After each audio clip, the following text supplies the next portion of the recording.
Granville Exempted Village School District Board of Education meeting. Please rise for the Pledge of Allegiance. I pledge allegiance to the flag of the United States of America and to the republic for which it stands, one nation, under God, indivisible, with liberty and justice for all. Take roll, please. Dr. Gorman? Here. Ms. Needs? Mr. Jennings? Here. Mr. Malone? Here. Mr. Cohen? Here. Thank you, Mike. Okay, commendations? Yep. Sorry, just wanted to make sure my phone was on.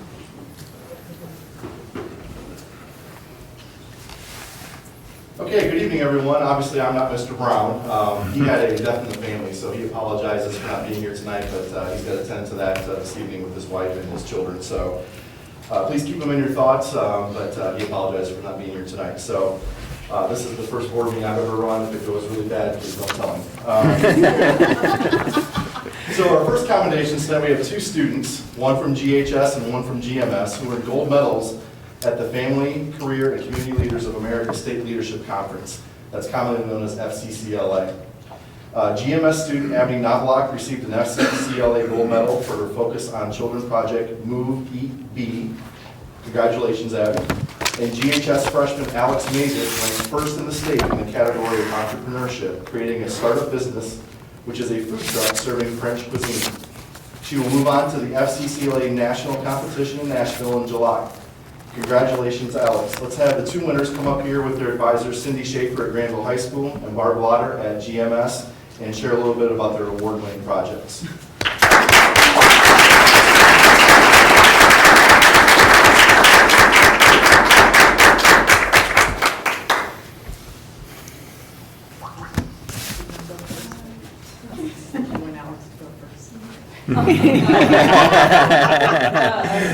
The floor is yours, Alex. I don't know. Just Well, I wasn't expecting this, so I don't know what to do. It's all right. Yeah. Well, it was basically because I wanted to do an entrepreneurship project, but I didn't know what I would focus on. But I like French, I like food, and I like food trucks, so it kind of came together like that. So I've been working a lot on the project this week, like putting it together because it looked a little rough at first, but so now it's all clean, nice, and I'm happy with it. I made a board for it, which I didn't have before. It's shaped like a food truck. Thanks, Dad. Great. Thanks. Yeah. Fantastic. That's why some of the best businesses are started. Yeah.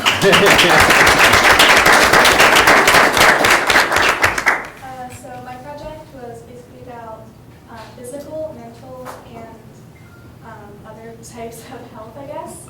Like eating healthy, exercising, and working on being mentally healthy as well. So there were lots of different smaller projects within this big one. So yeah. Excellent, thanks. Congratulations.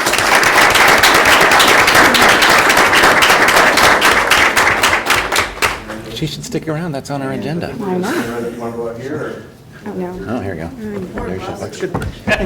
Good thing she has that wheels on. I know. I prefer not. Thank you very much.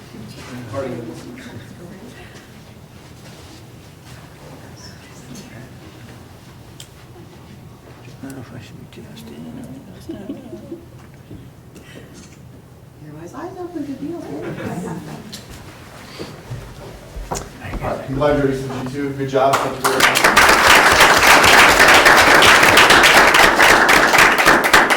Granville Middle School is also the first place winner in the Fairchild Challenge at Franklin Park Conservatory, earning the most points for the year. The school will receive a $500 prize to be used for STEM or STEAM education initiatives. This was the first year GMS participated in the program at the conservatory, and the students who participated this year were in GMS Family and Consumer Sciences students, GMS FCCLA student in Barb Lauder's class. Laura Penn won the first challenge for green cuisine, many cultured meals. Laura entered her grandmother's recipe for pork Vietnamese soup and wrote an essay about her family's cultural history. Janie Stallworth received 5th place in the Visual Arts Traveling Plants category for her drawing an essay about invasive plants that affect ponds and their habitat. Sounds like a future Mr. Redding student there. Abby Charlton and Olivia Liberty won first place in the Performing Arts category for the Waste Reduction Styrofoam Drama, written word and essay they wrote and filmed. So if any of those students are here, would you please come on up?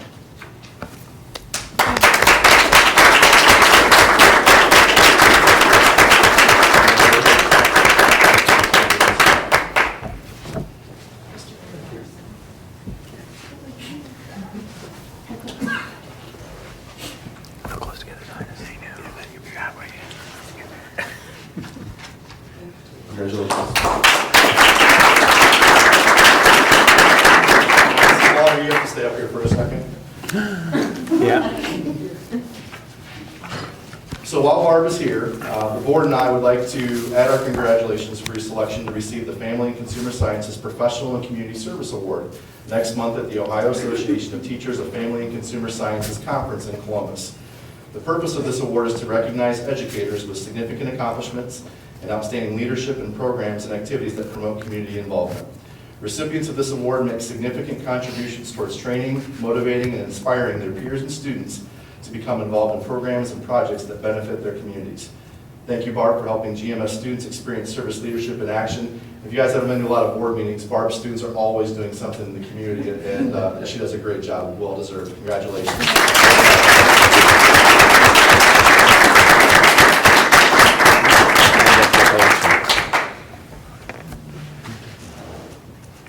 I can see it right good. You can? No, no.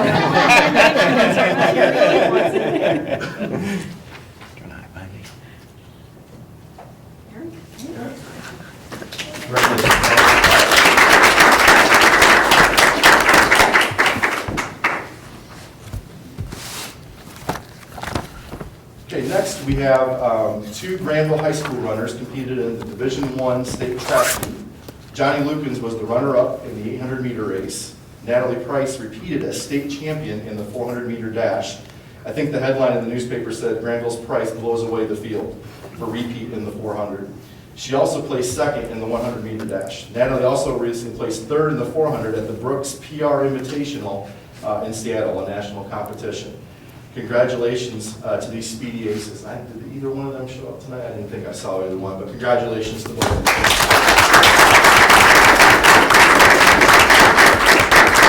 I know they're both planning on running the school next year too, so they'll continue that legacy at the college level. Next we have the Granville High School Blue Envirothon team for reaching the state Envirothon competition earlier this month. The team finished 8th overall in the state out of 20 teams that made it to the state level competition, placing second in both wildlife and aquatics. Coached by Jim Redding, the team includes Nathaniel Carlson, Johnny Lukens, Dustin Braden, Wesley Smith, Jack Beckerly, Logan Smith, and Jason Redding. For those in attendance, if they would come up, please.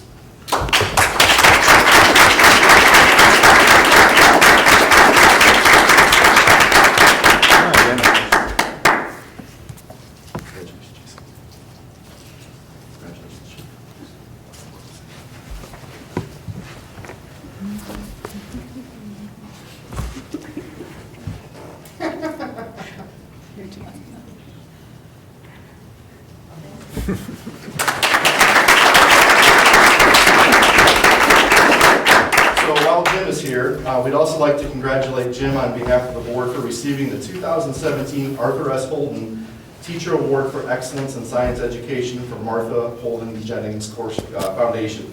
This award includes a $7,500 prize to be used for a science project to benefit Granville students. So if you know anything about this award, it's actually a Cleveland-based award.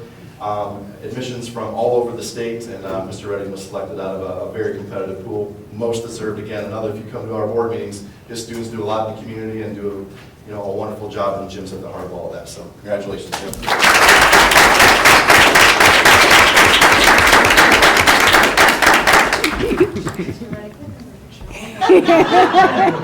Sorry, Jim. Love pictures. Jim, we love you in our picture taking. I know.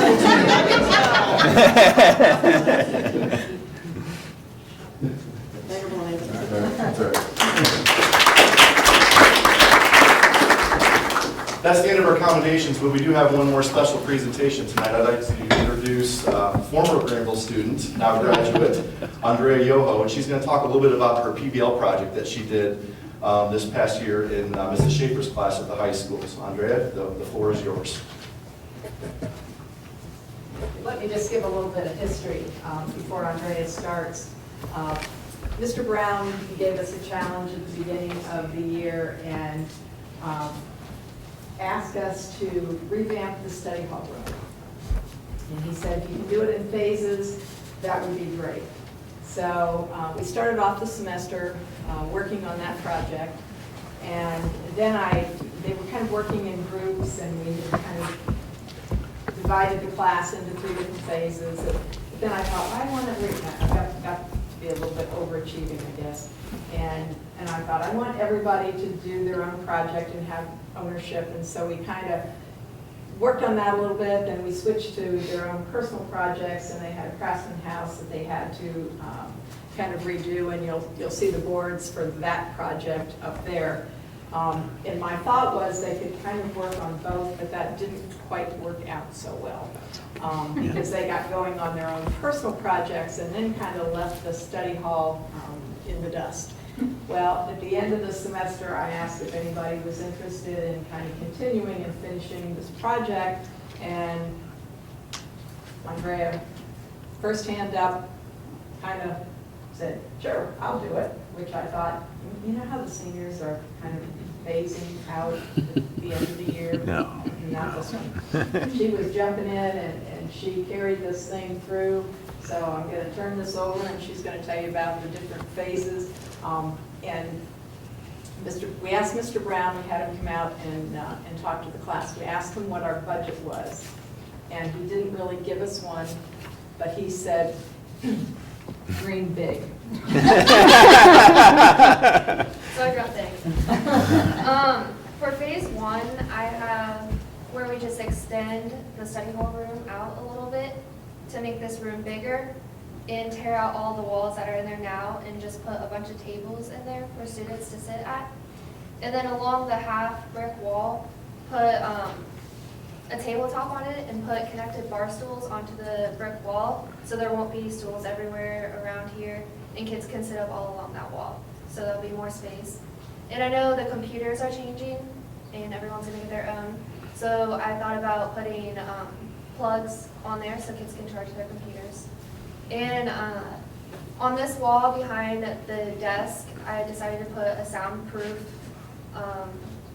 just foam on the wall, so the sound is controlled. And then for phase 2, it was extending and covering the courtyard and making the senior lounge over where the covered concrete is outside of the teacher's lounge out the window, and putting it over there. And for here, I decided to put a glass wall in between here so it feels really open, and putting a glass garage door in there, so if teachers want to go in and just say that they need this space for classwork, they can go in there and teach, and have a smart board in there with a long table so they can teach in there. And then have glass little rooms for students to go in and work on projects on, because I know we're doing projects now. And they can use dry erase markers to write on the class, so if they're doing problems or whatever, on there. And then out here, it would extend into the courtyard so people can go out through the double doors and go out there. And I know the teacher, the study hall teacher, wants to be able to see the seniors, so I was thinking about making this glass wall too. So there's no complaints about that. And putting 2 couches in there and some bean bags. And I know the tech team made 4 tables that they already have in there now. And I didn't want to get rid of those, so I included those into the design and putting them up against the exterior wall. That's where the teachers can see out now, and making that solid so they can't, and put the tables up along there. And making a hallway over to the library so students in the study hall can go through that way rather than going around. And this would be phase 3 along with the makerspace. And for in here, I didn't change that much. I just added a closet for the library teacher. And I know a lot of students eat lunch in there, so I decided to do a half wall with a bookshelf on there and the rest of it glass so they can see in. and students can go in there and eat lunch if people are out here trying to study still. And keep the computers there, because I know we need that, and keep the computer room, but extend this out and make it straight across. And where the fireplace is, we keep the fireplace, but just make it the makerspace room, add tables, and I know they want a 3D printer in there, and they want a green screen room. And where the closet that they have for storage now, we can make that the green screen room and have 2 exits from it. And I have a window there, so if there's students in there, teachers can see in there still, and move the green screen up and down. And still have the hallway to go into there too. So I have examples of what I would use. Cool. I just thought for the study hall room, we'd have like wood tables and navy blue and just bar stools to connect and closets. And that would be what the soundproof wall would be like. And I was thinking about putting a TV out there so we can have important dates and just school information up on there so students can read what we need. And then for phase 2, this is just examples of the garage, the glass garage door and the glass wall and the glass rooms and the couch on the table and the ottomans and the long tables with stools connected to them. And then for the library, I was thinking about the columns that are in there now. They're kind of just wasted space by building a bookcase around it. We can put books around there. And then just examples of what they were wanting. And then I also did the courtyard. And for the courtyard, I was thinking about when you come out, that there would be, instead of grass in there, we'd do turf. So then there's no mowing or any of that in there. And I know that there's a drain, so if it rains, the water can go in there and be no flooding. And up along the hill, I was thinking about putting like steps kind of, but it would still be turf, so students can sit up there in the turf and still eat lunch or just sit up there and hang out.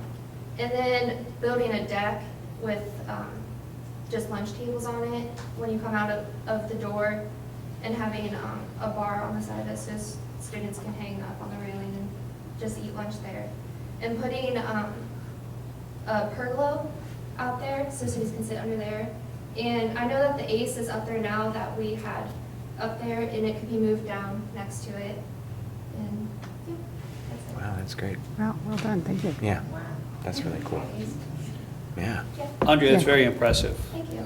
How many hours did you put into this project? A lot. Yeah, I can imagine. A lot. Yeah, so.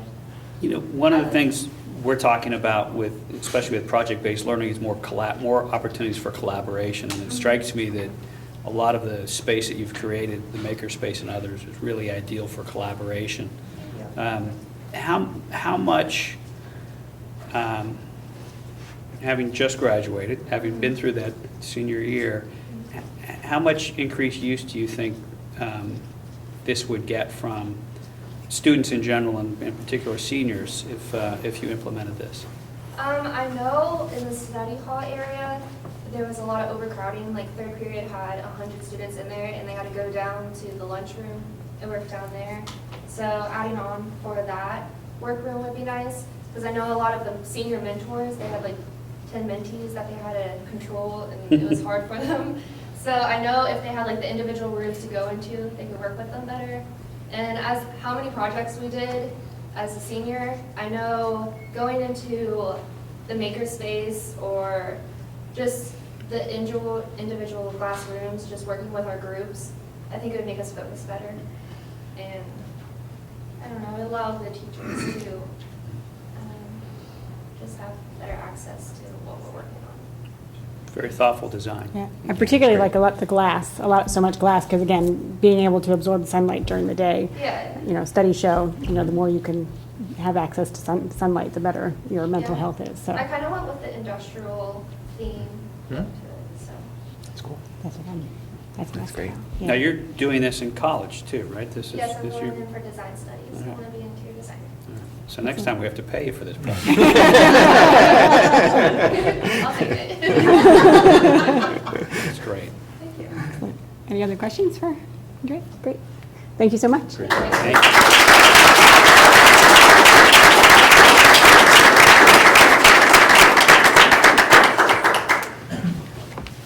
You want to release people to go? Yeah. So usually at this point, if you were not intending to stay for the entire meeting, you should feel free to get up and depart. We won't take it personally.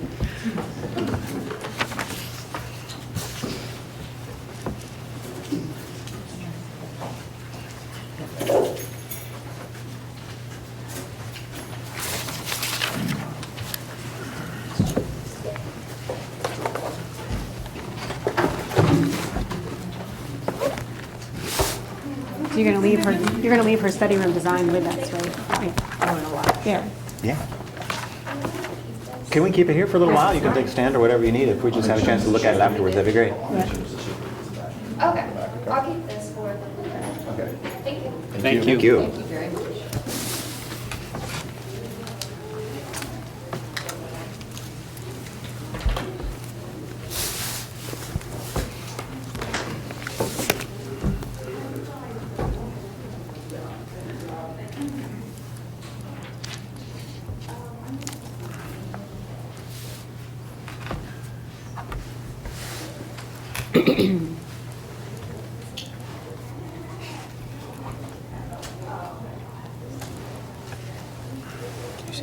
Yeah.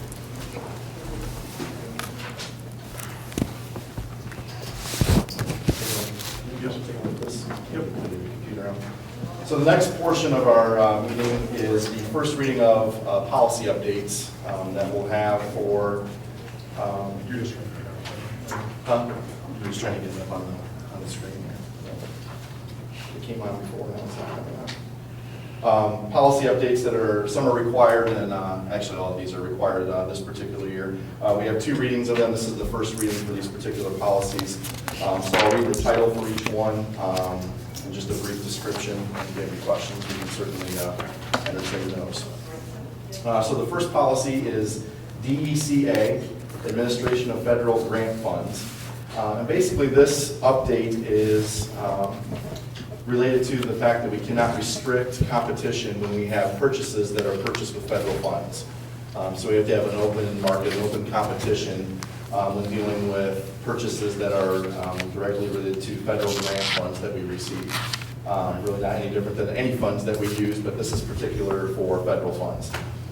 We also have a provision in this that if there's a conflict of interest in a person who's interested in applying for those funds or putting a bid or a purchase in for that, they have to let Mike know as the treasurer of the district what that conflict is, whether they're a relative of one of the board members potentially, or of the superintendent, or somebody who's going to be making the decisions on purchasing. So just a couple requirements with that. That's really all that's in that particular policy. The second policy is policy DI. It's similar in terms of it deals with federal funds again. This time we are under the guise of the uniform guidance issued by the U.S. Office of Budget and Management and any applicable state requirements when it deals with federal funds. So basically this deals with data records and retention, and we have to conform with the uniform guidance issued by the U.S. Office of Budget and Management. And if we want to go into more detail, I think we would probably put everybody to sleep on that. So we're just required to follow those guidelines as part of our retention policy. Policy DID deals with inventories. Anything that's purchased with federal funds, if the equipment is defined as tangible, non-expendable personal property, it has to have more than a year's worth of life if it costs more than $5,000. So that's the guideline that we have. That's something that's brand new. We also have to keep property records and inventory systems for those items that are obtained with federal funds. Again, we have to do those with local funds and state funds as well. This is just the federal piece to our policies. Policy DJC deals with bidding requirements. Again, this is all purchases that are over $25,000, but under $50,000, we actually have to get 3 vendors to bid on those particular items. So you actually have a minimum vendor requirement when it's over 25 but under $50,000. Those bids go to the treasurer, and then the business manager and or the superintendent recommends to the board. File DJF also deals with purchasing procedures. All purchases for property and services using federal funds must be conducted in accordance with applicable federal, state, and local laws and regulations, along with the uniform guidance as we talked about before. The only difference in this one is that particular sentence, that federal funds piece. They're adding that to all these policies through OSBA. Thank you, sir. That's it. Thank you. The next one is DJFR, and these are just our purchasing procedures. There's not a whole lot of updates here.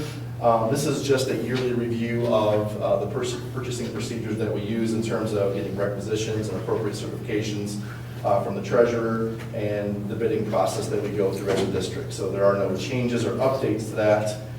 It's just a yearly review, plus the uniform grant guidance that we talked about before was added to that. So that's the only change for that particular policy. Policy DN is the school properties disposal policy.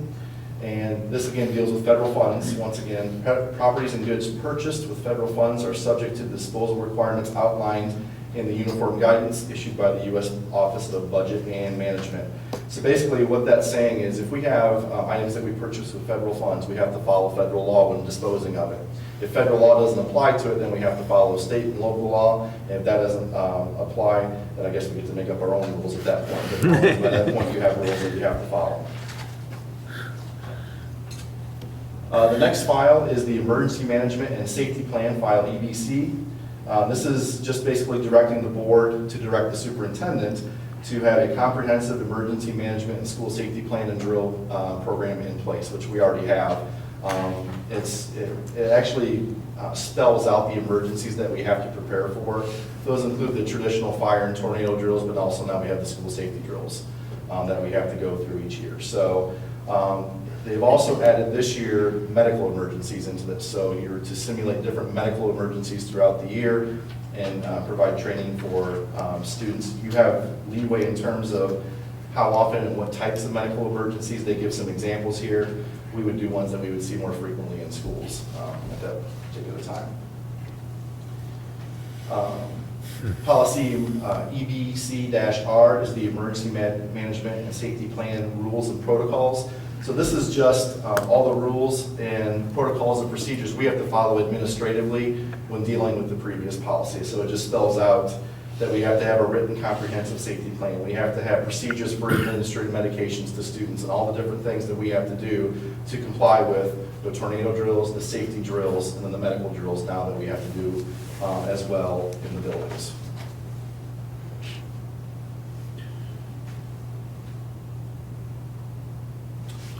Okay, the next policy, again, is another protocol and procedure policy. And this is EDE-R-1, Computer and Online Services. And this relates directly to the updates now that we're going to have a one-to-one environment in our secondary schools, grades 7 through 12.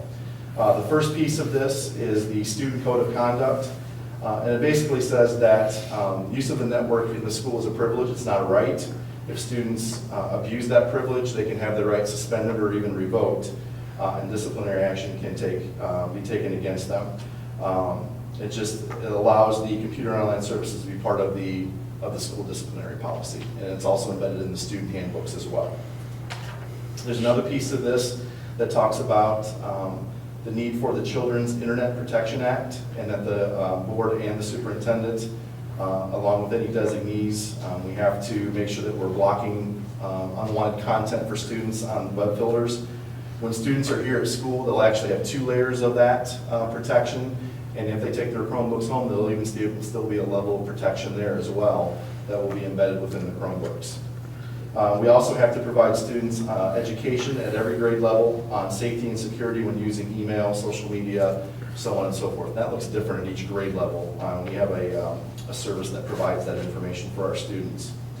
And then finally, from an access perspective, the policy states that students can use real-time electronic communications, that's chat rooms, social media, things like that, if they're under the direction of a teacher during the school day. So, if they want to post on Twitter that, something that has nothing to do educationally, it's actually not allowed within our policy. within the Chromebooks. That has to be education related under the supervision of a teacher. They also cannot have web-based email that's outside of the school web-based email on school devices.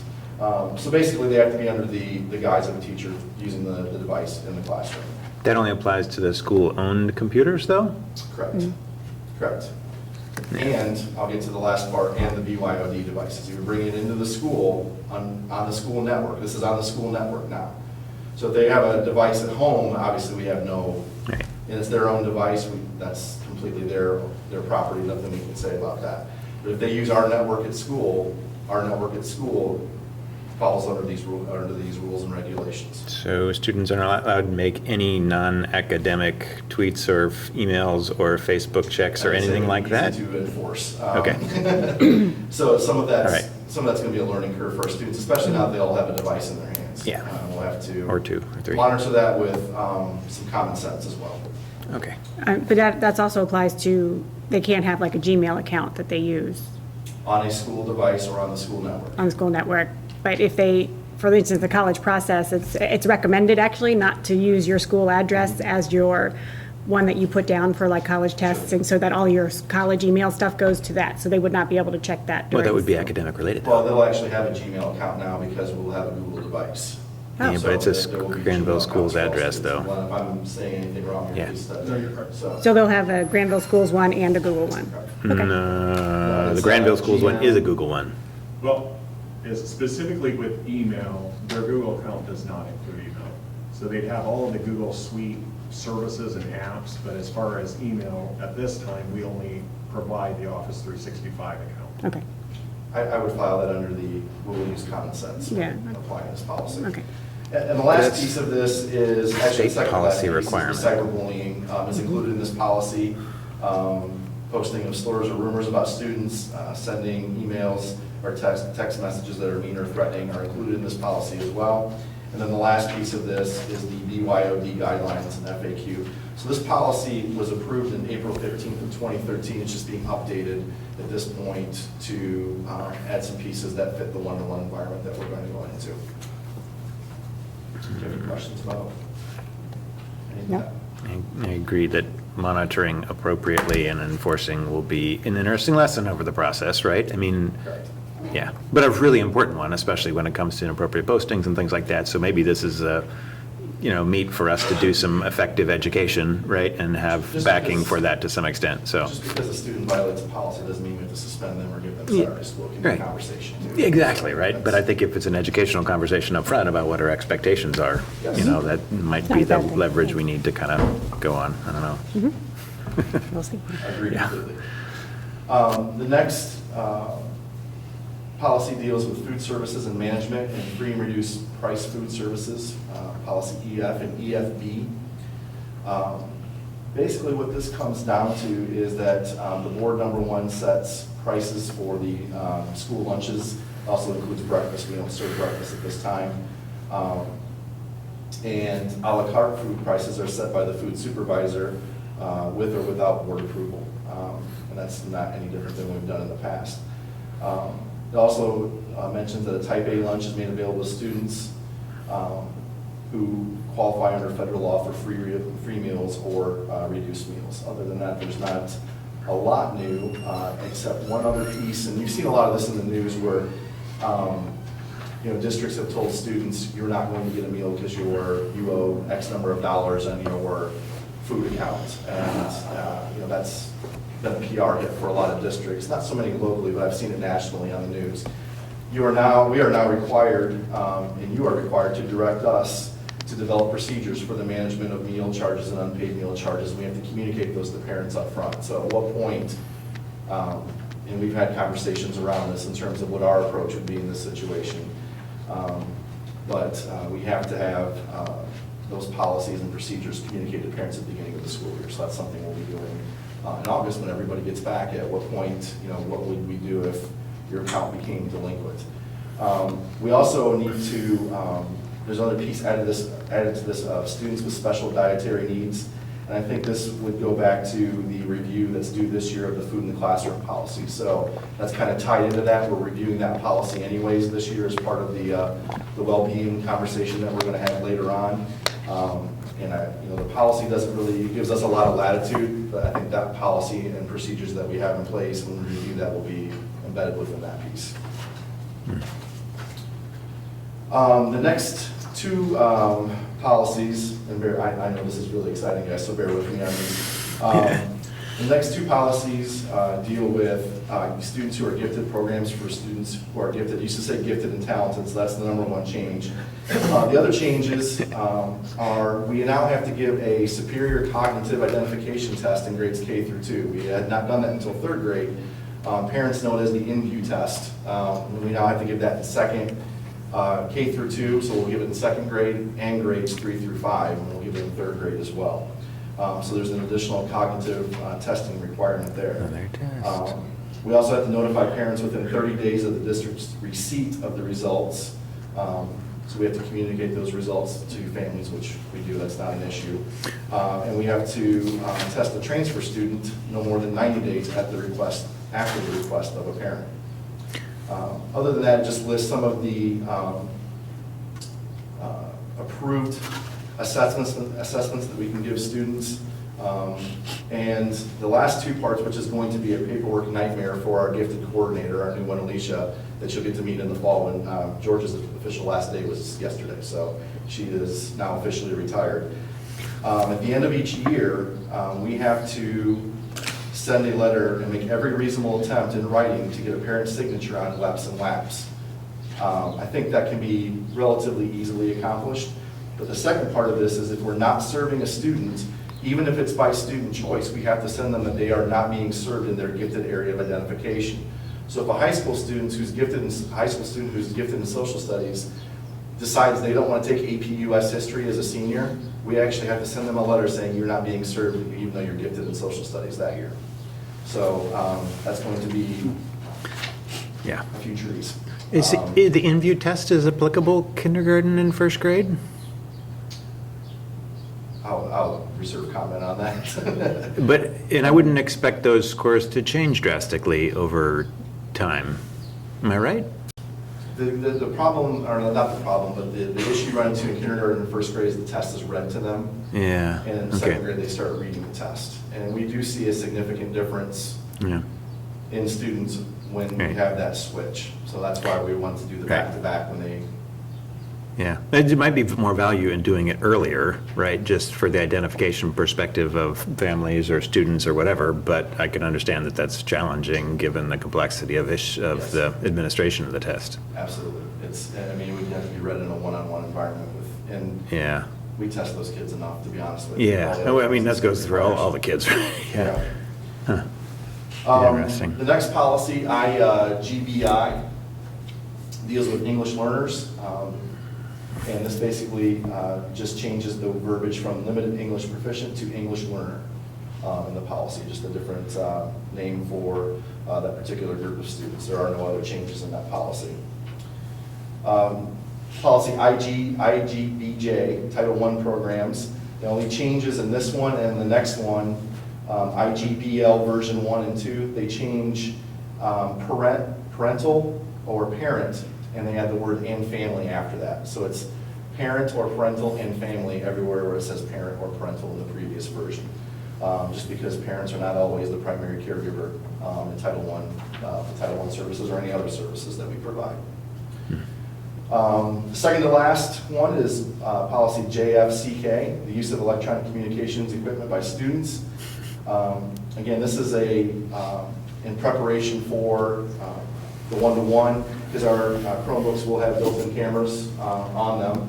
And it basically says you can't take videos of students in places where you shouldn't take videos of them with those particular cameras on any device and disseminate that information. If you do so and it reaches certain levels, we may even have to involve law enforcement as part of a violation of law. So it kind of spells out what those violations are, and that's something we will obviously make sure we communicate with students come the fall. And the final policy is JN, and this deals with student fees, fines, and charges. And what this one talks about is debt from food services. It's really the part that it's really getting after. And you can roll over debt from food service from one year to the next. It's called delinquent debt at that point. If you decide that it's not worthwhile or too costly for whatever reason, and you have to write the debt off, then it's becomes called bad debt at that point.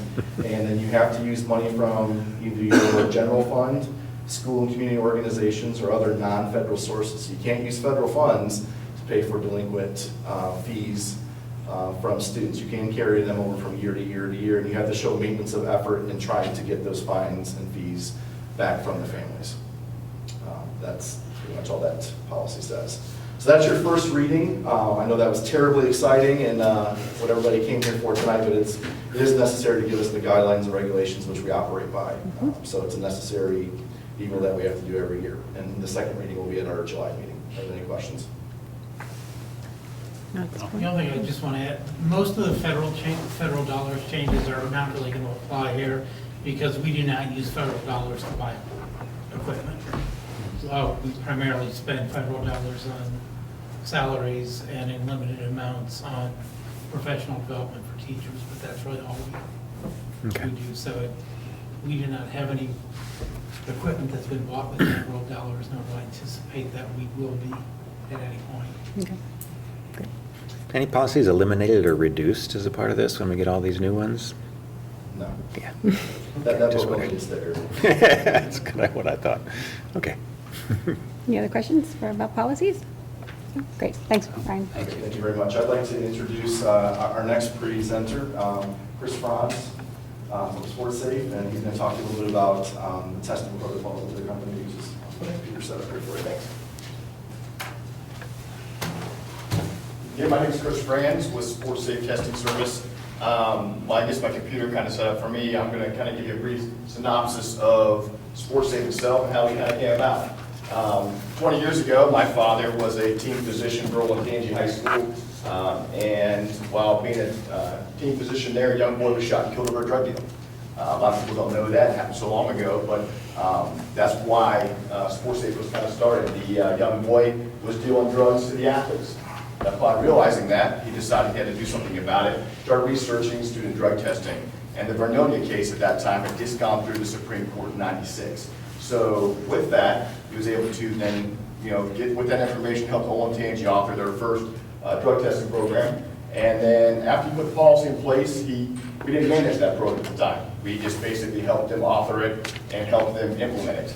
And then upon doing that, he decided, you know what, other school districts out there might have come across the same problem. So he started talking to other school districts and doing some community time with that, and decided, you know what, I'm going to do something about it. So we started SportSafe. SportSafe now basically travels around to different school districts and help them implement and manage student drug testing programs. We've been doing that now for around 20 years. We now reach out from the Outer Banks of North Carolina to the Eastern Sierra Mountains. And we do strictly student drug testing. We don't do any, SportSafe itself doesn't do, employees and DOTs and those kind of things. Our policies and programs are built strictly for student drug testing. So we have a lot of knowledge of different places and parts of the country that how, we have a transient population in the Outer Banks versus, Olentangy and the growth that's been going through in the rural Kansas school. So we have a very big, broad range of different students. But one thing we have found is that drugs don't segregate between the district lines. Every school that we work with does have drugs involved in that district. So, but I want to tell you a little bit about what our process is like. Over the next,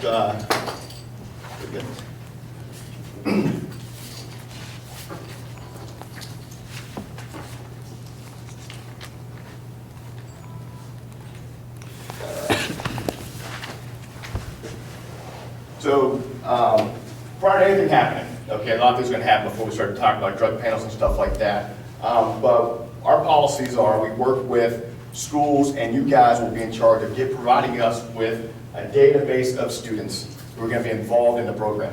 So every parent prior to the process starting has to sign consent form saying, yes, you can drug test my son or daughter. Okay, upon you guys gathering that database of students, you'll provide that to us. With that database, we actually take care of the management of the program from the random selection, the MRO work, the lab-based testing, and all of those pieces and parts. But we use you guys as the resource to get that permission form from the parents themselves. Whenever we do a drug test, these are some of the things we're looking for. Now, one thing we've added in there that's no longer an extra is ecstasy. We've actually added ecstasy into our panels now at every time, okay? But these are things we're looking for: alcohol, amphetamines, barbiturates, benzodiazepines, cocaine, marijuana, methadone, opiates, which we actually expand out to both include oxycodone and Vicodin, because if you go to the normal hospital drug screen, they may not do that.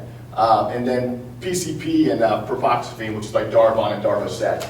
And the reason we have such a broad panel is because it's not just marijuana, cocaine, and those kind of things that we find, but we also look at all the other pain medications and Xanax and stuff like that. You might find in a medicine cabinet where kids will go to it, find it, sell it. They'll have a farm party where everybody just brings something they can find in their medicine cabinet, throw it in a bowl, and everybody grabs something and takes it to see what happens. Okay, so we can check for all of those different drugs. Everything has, like LSD and anabolic steroids and nicotine are all things we can test for. But we kind of model off of what the Department of Transportation does. Okay, because all the drug testing kind of runs around through that. So that makes these 12, 13 substances we look for every time are very cost effective and things like that. We start looking into anabolic steroids, it could be $100 per screen. Because there's so many different antibiotic steroids out there. LSD, yes, and unfortunately, we're actually starting to see more people asking about it because we're actually seeing that come back a little bit. But one thing that's very hard to detect is the LSD molecules and metabolites themselves are light sensitive. So once you collect the sample, it has to be wrapped in foil and those kind of things. So it makes it a little harder for us to detect in that aspect. And nicotine, again, some schools do nicotine, some schools don't. It's kind of up to your policy and stuff as far as you're looking at and what to test for. So that's kind of the broad range. We do have another alcohol test besides. We run a 12-hour alcohol screen every time. We do have a screening thing called the ETG alcohol, which actually looks at the liver. It's an enzyme secreted from the liver. Then when it looks for that marker, anytime alcohol is consumed. And that way, that actually gives the window of detectability of about 80 hours. So now instead of just having a 12-hour window of detectability with that, we can actually expand that out to 80 hours. So it's a little bit different. It costs a little bit more, but it gives you that opportunity. You don't have to do it every time. But if you know there's a big football game on Friday night, or there's prom, or there's homecoming, you can add that into your panel the next time. Can I ask a question? Yes. So just for clarification, so every test will cover all of what's in the gray? Everything in that gray section there, and including ecstasy, will be tested for every time. And what's the cost per panel? The cost per panel is $29. All right, talk a little bit about the process. We do prepare the facility we're going to be using. We like to use nurses' offices or locker rooms, something that separates the students from the general population. And also we know that sometimes, like coaches' offices or those kind of things, kids don't have access to them ahead of time because we don't want them to be able to go inside that area and plant something. And we haven't had that happen in the past. But we put a blue gauge in the toilet. We tape off sinks. Remove any possible adulterants, Lysols, and all those different things. We try to make it so we're going to get a valid sample from that student. We want to prevent them from doing anything to adulterate the sample or try to mask the sample itself. So we do a few things there to do it. Now, the student will then be brought down to us, identified by a school official. Okay, that way we know who they are. And they're going to fill out a chain of custody form. Looks very similar to this. If you guys have ever done a drug screen at the office or anything like that, or a DOT chest or something, it's the exact same testing process that you're going to do there, except we do things just a little bit differently when it comes down to sensitivity of testing and those kind of things. So they're going to fill out a chain of custody form. On that form, all we're going to put down is a student ID number. Okay, so when when this gets sent off to the lab, it's a number. There's no name associated at the lab with the student. Okay, and then we have a specimen container, which is basically a plastic cup with a temperature gauge on it. Every specimen is going to have to be to valid temperature. Over the last several years, we've discovered that kind of kids had tried to bring samples in with them. They put heating warmers in the crotch of their pants with the specimen wrapped up in it to try to bring a sample into the testing spot. So it has to be a valid temperature. It has to be somewhere between 94 and 98 degrees for us to accept it any longer. If it's down that 90 range real low, we don't accept it. We just say it's just not quite warm enough. Because we have found so many students now try to bring samples in with them, We no longer accept something that's just lighting up that first dot. It's impossible. I sat in my office and did it. I went to the restroom, urinated and voided a sample in a cup, and watched how long it took for that to go down to 90 degrees. It's impossible for my body to produce a specimen and then bring it out, give it to the collector, and not be above that 90-degree mark. So that's why we've kind of, as a company, just said, you know what, if it's that low, we want to be on the caution side that the kid could have possibly brought something in. Now, in order to try to avoid some of that, we don't let the kids know we're going to be there. We try to vary the dates. I have school districts that, say, well, we want to just test on, Wednesdays. I said, okay, but you understand, if you only do Wednesdays, the kids are going to know, or if the school district says, hey, we're going to do every other Wednesday. Well, all of a sudden the kids know when they're going to be testing, so therefore, they every other Wednesday, they know they just have to put something in their crotch of their pants because we can't check that. We have empty pockets, they have show us their sock lines, but that's as far as we can go. They can't take backpacks in with them, and those kind of things, but we can't search them to see if they have something else on them. Split specimen. So every vial we have is a split specimen. We have A and B, okay? And that way, if the parent ever wants to challenge a result, we have a sample from the last time, from the time of the collection, that we can send to another lab, that is a certified lab as well, that can say, hey, yes, the presence of that drug is still there. Okay, we always give that option out to parents. Okay, but we have never ever had one overturned. Okay, the lab goes through the process of GCMS confirmation, LCMS confirmation is so good on molecular identification, we're 100% accurate when we're presenting that result. There's no way for that to happen without that, but we always give that parent the option just in case they don't believe it after talking with the student. But as you see there, during the collection process, the student is present the entire time. So after they bring out the specimen to the collector splits into these vials, the student then initials those vials, and then they'll continue to finish out the chain of custody form, and then it'll be put in a sealed transport bag. Now, if anything like that happens, if those seals that are on that thing are ripped or something like that, it becomes an invalid sample. So the lab will not test it. They'll notify us, leaked in transit, seal torn, wasn't being able to be identified, something like that happens, then it's automatically canceled, and then we have to issue a retest in that sense. But once it goes to the lab, it's going to go through 2 types of testing. It's going to go through immunoassay screening that's going to screen for all those substances we talked about at one time. Okay, if anything in there in that screening process tests positive, then it's going to go through GCMS confirmation, which is actually going to identify the molecular level. And so we're going to know exactly what was in their body. Okay, so if somebody takes amphetamines, we're going to know it. If somebody takes oxycodone, we're going to know how that breaks down in the body as oxycodone and oxymorphone, or if it's Vicodin, it's going to be hydrocodone, and or Tylenol 3 with codeine is going to show codeine. So we'll know what drug they were actually that took at that time. And then, of course, if it's marijuana, cocaine is cocaine. But that's what the GCMS confirmation is for. Everybody asks how fast we get results. Usually we have results back in our office within 24 hours. As far as negatives go. Positives take a little bit longer. And the reason why is because it's going through that GCMS confirmation process. So when we have a result coming through our office, we're 100% sure that's what's in the body. Now we got to find out why it was there. Okay, and that's what we're going to use the medical review officer for. And that MRO is going to basically contact the parents, and then we're going to have a discussion with them, find out what's going on. Are they on any medications? And most of the time, every kid who takes Adderall or vitamins in your school is going to screen positive for amphetamines. Okay? If a kid goes out and he loves to eat poppy seed bagels in the morning, guess what? He's going to screen positive for opiates. Okay? That's what happens. But the MRO knows by reviewing results that we can tell when it's poppy seeds, and we can also tell if it's medication. Now, the one thing with medications is they have to be able to provide us with documentation when it comes to pain medications. So there has to be the student's prescription. It can't be somebody else's. So it's illegal for you to give somebody else your controlled medications. And we just ran across this, we run across it every year. Any policy we put in place, we was telling parents not to give their kids their controlled medications, but it happens. So if Johnny hurts his back on Friday night football game, goes home that night, Dad goes, oh, your back hurts? Here, take some of these. They help my back. And then he gets tested the next day, test positive. And it's not his prescription. So therefore, your policy wouldn't have to come and take place on that. So that's one thing to make sure that in the education piece, we always tell parents that that's the process. Secondhand exposure, everybody asks about that.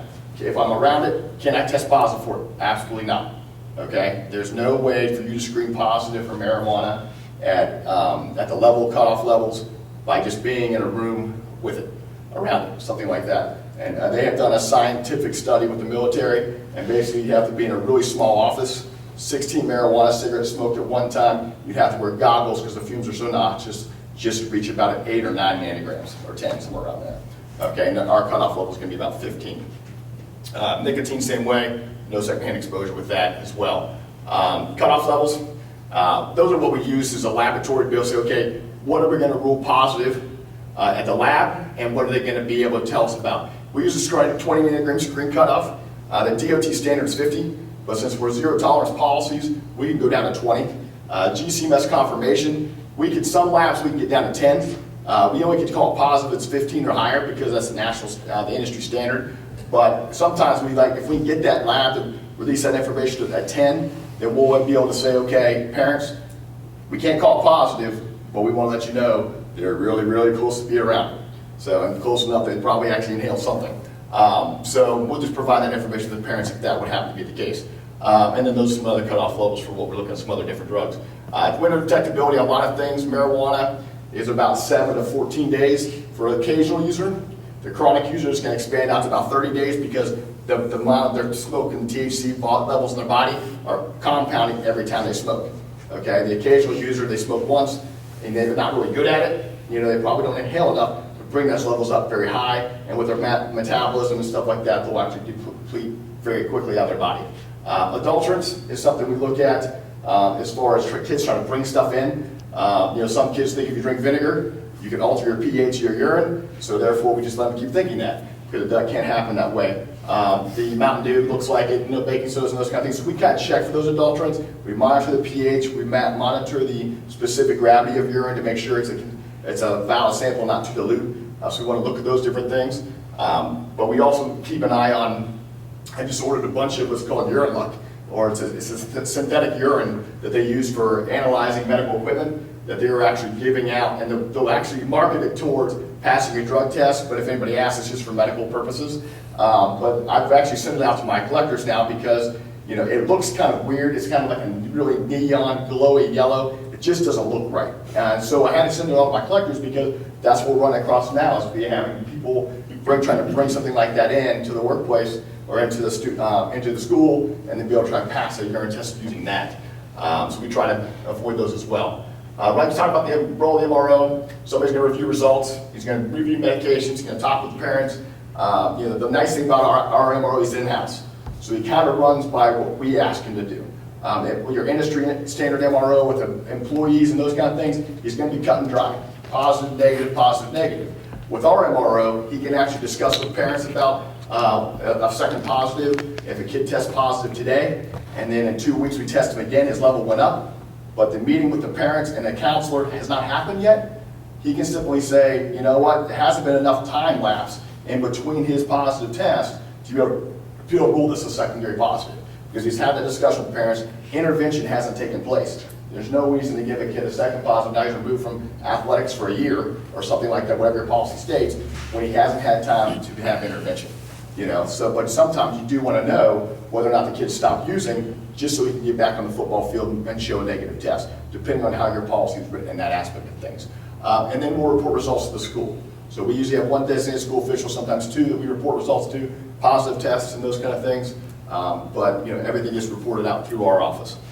We don't report any results to parents unless they have anything goes through. Everything we do is kind of goes through the school itself. Is your MRO a medical doctor? Yeah, they all have to be. Yes, he's a physician. It has to be a physician to be able to be an MRO.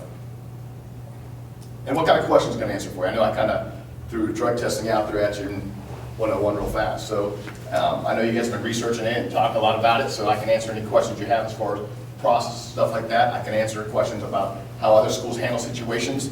But as far as your policy itself, I can kind of guide you a little bit, but can't really put your policy in there for you. How many student tests does your company do a year? We currently do over 30,000 tests a year. Somewhere right 25 to 30,000 tests a year, probably. Somewhere around there. From all over the country. So our minimum to come out and do a test at school is usually around 15. Tested. We pull a random list of 15 each time we have a collector come out to the school to do collections.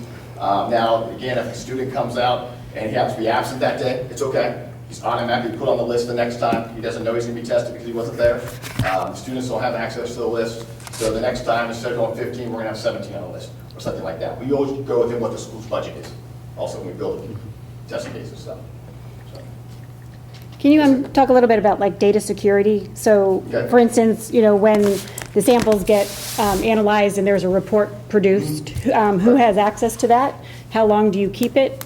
How do you destroy it? Okay. All those kinds of things? Yeah, sure. We actually are switching our softwares this year. We're using the same company that has, we've used them in the past years, but now they have a new updated version. Everything that we have is going to be stored on their data encrypted sites and all those different things. So they manage drug testing program. The company we use actually does drug test programs for big firms, DOT, military, and everything like that. So all the data is kept in there. But one thing that's nice about is our chain of custody forms. They go to the lab and stuff like that. That's why we use that student number only. So the laboratory results and stuff coming to our office only have a number on it. There's no name associated with it. It's not compared, the number actually then associates once it enters into our database, which will be kept in, I think it's now going to be in Salt Lake City, Utah. So that data file will be there. As far as the chain of custody forms and those kind of things that we have the student signs, we'll hold on to those for about 7 years. And the reason we do that is we have some schools that do middle school and high school, so we'll hold on to hard copies of the chain of custody form for 7 years. The lab itself will hold on to a chain of custody, I think, for a positive test. They'll hold a positive sample for at least a year in their vaults and stuff like that. And they have to hold different collectors and they have different rules in 2 years. They have to actually keep their copies of different forms and stuff like that. But they all the labs and ourselves, we actually kind of mirror the Department of Transportation as far as how long we hold data. We do hold ours a little bit longer because we do deal with kids in middle school sometimes. We want to get them through the high school career. Just like yourselves, once a kid actually graduates, you're actually supposed to then take your records and according to the rules with the Supreme Court and those kind of things, you got those records and then destroyed and they're kept separately from a kid's academic file as well. So, but if we wanted records destroyed on an annual basis, can we do that? you can do that because I'll have everything. Yep. So, I'll have everything as far as me, destroy your records on an annual basis, I can't do that because I have to have those, just the law behind it has to follow that DOT standard and stuff like that. So they will stay on record in whatever system they're kept on for 7 years, Well, no matter what we But decide. No matter what, as far as the hard copy of that record will be in existence, it doesn't disappear. It's either an archive file or something like that. But as far as the records themselves, they don't, they can archive them off of our main database, but they stay there because it's like a computer software program. You save that file, saved at that point. Now I can check with the labs and say, hey, the school district wants these things to be removed after so many years. We can't do it. You don't want to do that because if a kid comes back, you go, hey, Chris, what happened? Did this kid test positive, 2 years ago? Hold on, let me check. And I can go back and check. He tested positive middle school. He tested positive here. So you want that information, you got to stick around for that information purposes there. And who has access to the records? The only people that have access to records we have 3 individuals. So myself, my brother, and one guy who works for us, Gordy. So. And how is Gordy vetted? What's that? How is Gordy vetted? What kind of procedures do you go through when you hire people to? We go through all of our collectors. They go through background checks. We all go through child awareness, danger, just like anybody, any of your teachers and stuff like that go through the federal background checks. We go through all of those because we're entering into the schools and those kind of things. So we've only had one other employee, that's been Corey. He's been with us now for over probably 10 years. Okay. So When the testing takes place in wherever the designated room is, nurse's office or wherever, who from the testing company, whether it's you or a lab representative, who's actually present? Usually there's a designated school official there that's present with us at all times when we're doing a collection, and there are collectors there as well.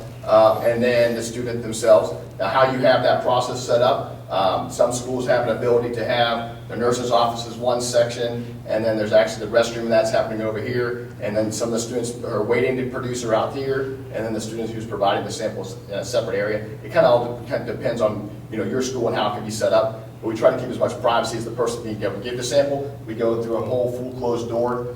They provide a sample just like they would do at any other doctor's office, and then provide it to the collector. So. How long does that process usually take? That whole process only takes probably, if the kid could walk in and produce a sample, 3 to 4 minutes, because by the time they fill out paperwork, void the sample, fill out paperwork, so maybe 3 to 5 minutes is about all it takes. What we try to do is we try to set up the timing to work out, and you know, the first time you test, it'll be, oh my goodness gracious, this is taking forever, just because by the time you get the process down, going and getting students, bringing them down and those kind of things, that's gonna take more time than us probably collecting the samples. So we always encourage, the one thing you have to watch for is, once the kids know we're testing, then the text messages go out really fast, and then all of a sudden you have kids disappearing, mom, I'm sick, I gotta go home, and those kind of things start to happen. So we encourage the schools to kind of go gather everybody up, bring them to one centralized location, and then kind of filter them in there, do all the boys first, then do all the girls, or something like that. Just because over the years we've learned that kids are fast with their thumbs to be able to let them know we're around. Do you have, you mentioned boys versus girls, you have female personnel that would be in the proximity to the girls, or so that they're... The designated school official would be the things. If I have a male collector there, then we usually ask for a female school personnel to be around, you know, while we're testing the girls and stuff like that. You know, I always, you know, we never try to be one-on-one with the student at all, especially a female if I'm a male. You know, majority of my collectors are female, other than myself and Corey and my brother Matt. So majority of our collectors are all females because it is a lot easier for the, you know, female, more comfortable. So that kind of thing. So in the collection process, though, the student has gone in, put the sample in the plastic cup, yep.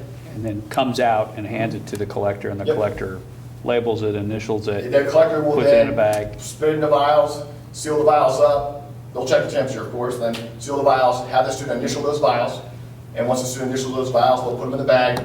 Then they'll have the student finish completing the paperwork, signing, saying, hey, yes, this was my specimen I gave to you, and then they'll seal it up, put it in the transport bag, and off it goes. Student actually gets a copy of that chain of custody form to take home with them, so they have that. There's a number up top, which is a specimen ID number, which follows that specimen the entire way. It matches the seals here. So if a parent calls and says, hey, my son or daughter was tested, you know, how can I find out results? Well, if they can provide us with the specimen ID number here, then we can actually be able to give them the results.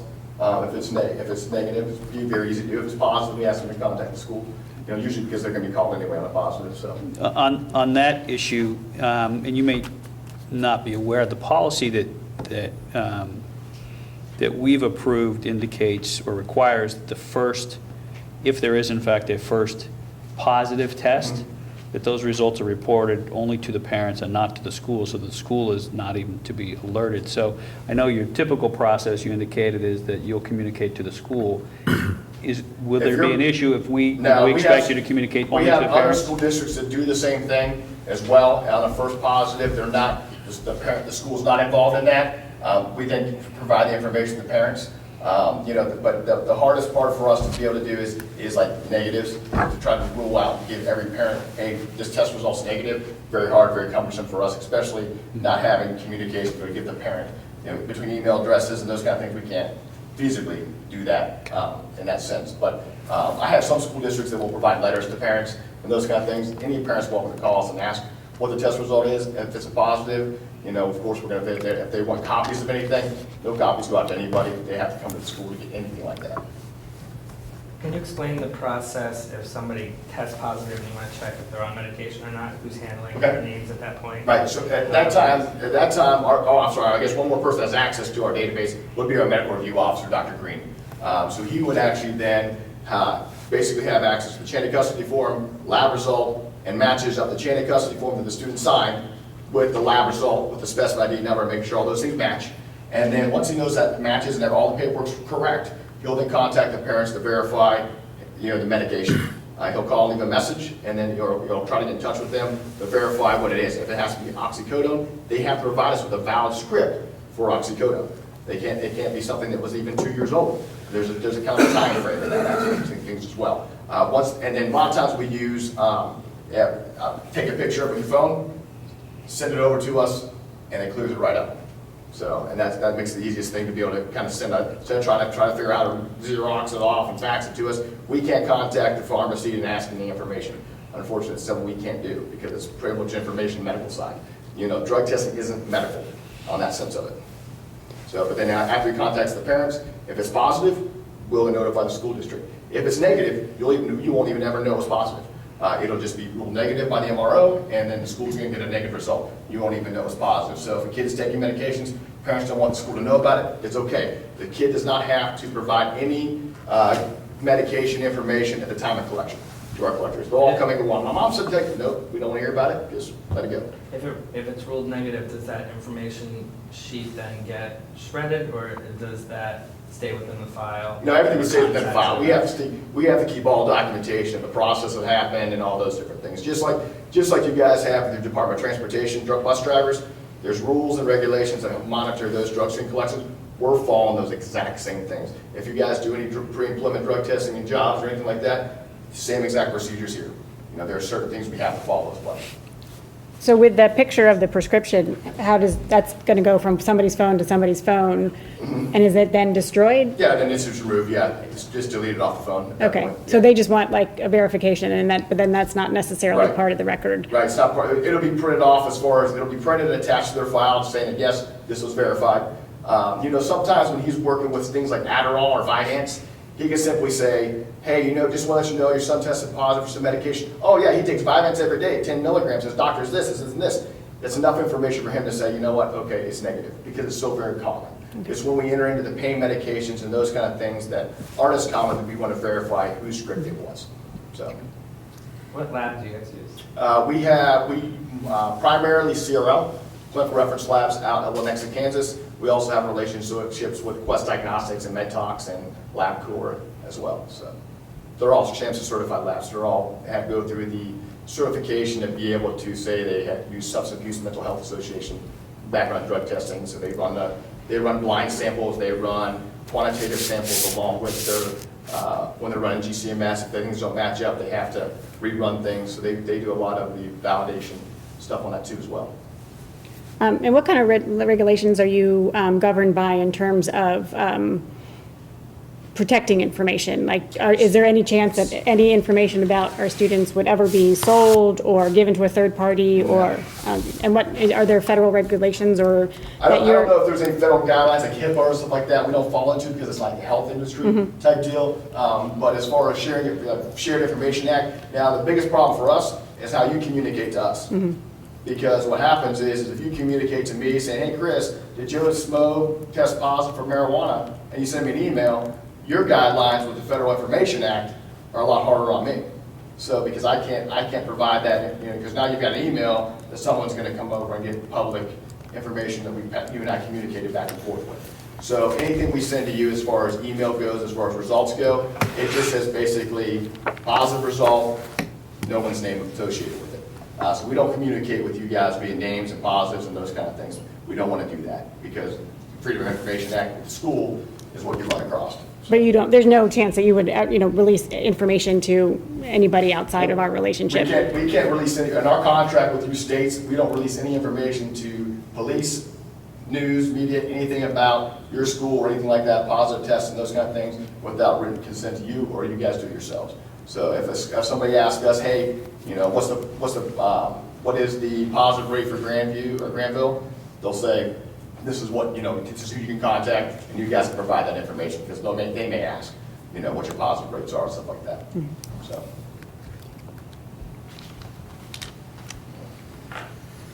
Anybody have any other questions? Just one more. So the per test is $29 per panel.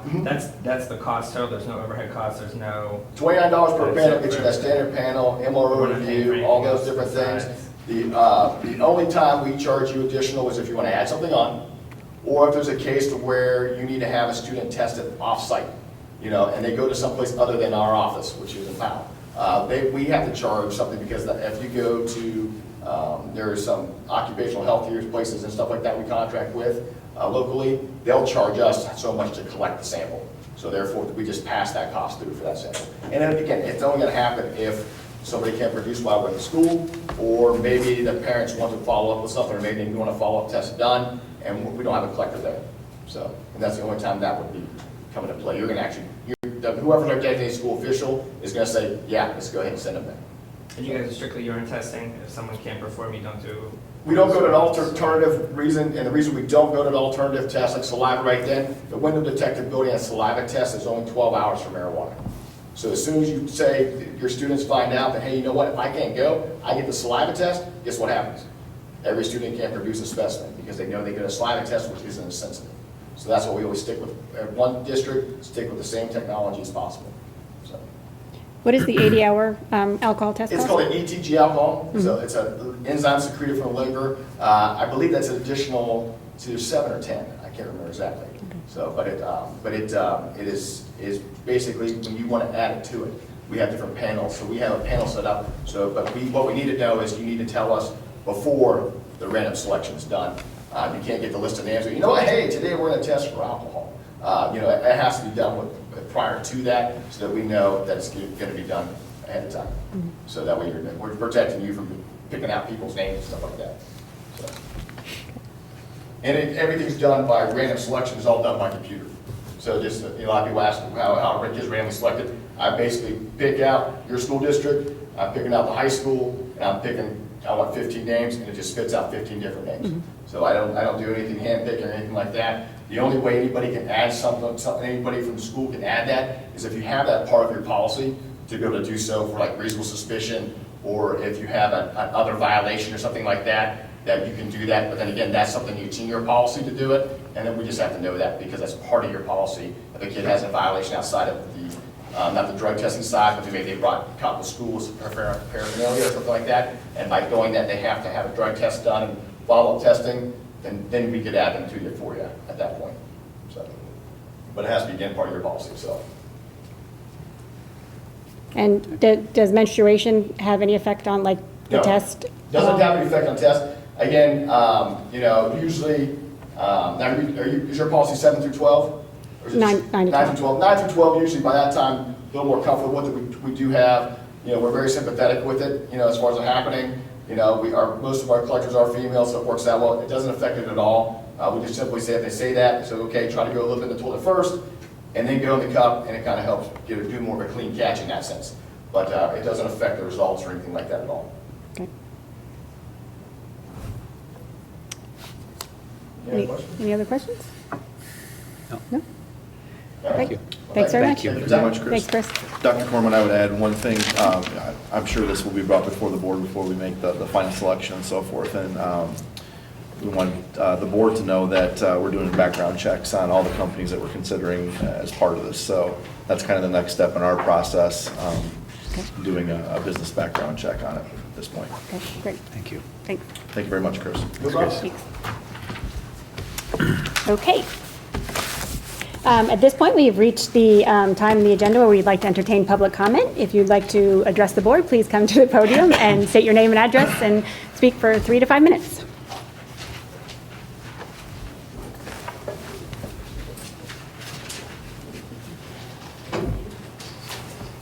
Dennis Bouchon, 327 East Broadway.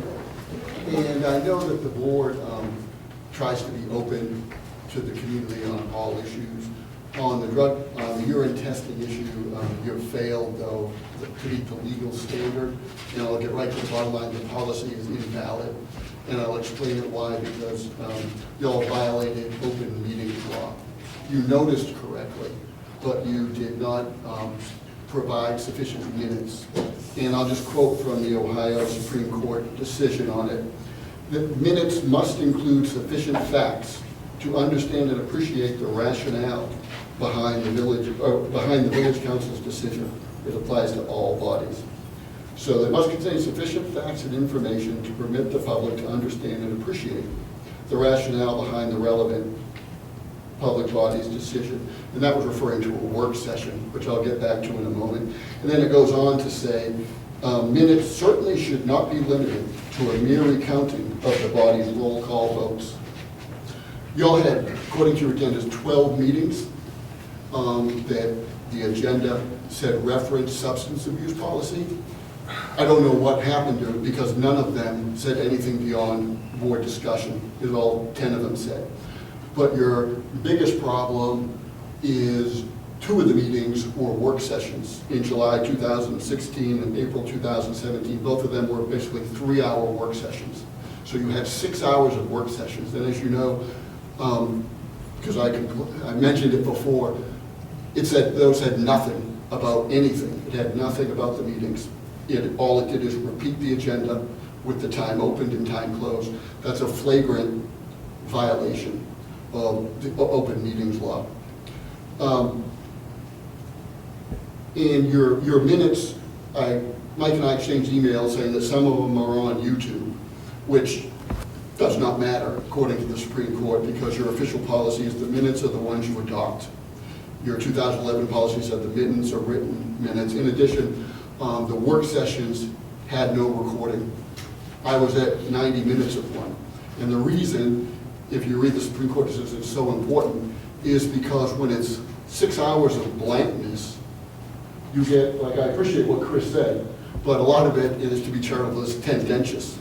And you have 6 hours of meetings with no information on what was discussed, what was said, what was deliberated. So the public has no way to know what's happening, and whether it's good or bad, it's illegal. So I'll get right to, there are 2 remedies. Number one, if you go to page 100 of the Ohio 2017 Sunshine Manual, is invalidity. It's invalid. You clearly violated, it's invalid. Second, you get fined $500 for each meeting.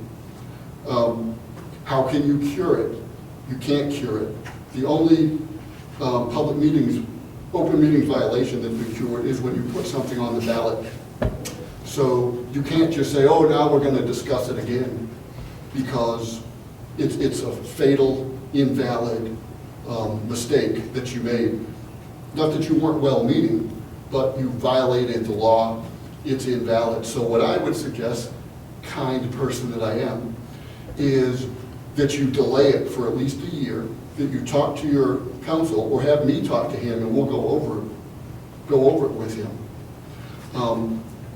And see if you can come up with some cure to try to cleanse these violations, to make it a valid policy if you want to do it. All of your open meetings, all of your meetings have violated this for many years.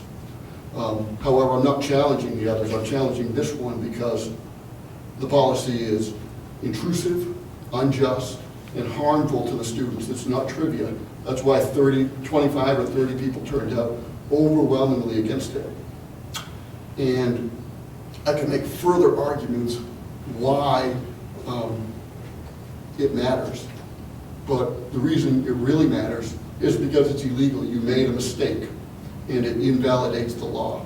And I would rather just go over it with your lawyer, or you refer it to your lawyer. Bring Kimball in here and talk about it, rather than to force it to be invalidated. If anyone wants to ask me questions, or I would suggest just go to the Ohio, the Attorney General's 2017 manual, page 100 is where it starts. And there's 2 key cases on it.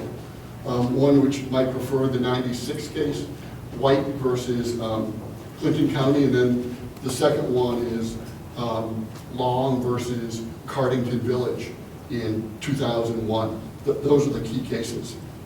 And the language is unambiguous, and I think you have no case with those 6 hours, which happen to be, as far as I can tell, 3 times the length of all the other discussions, board discussions, combined, at least taking a quick skim on YouTube.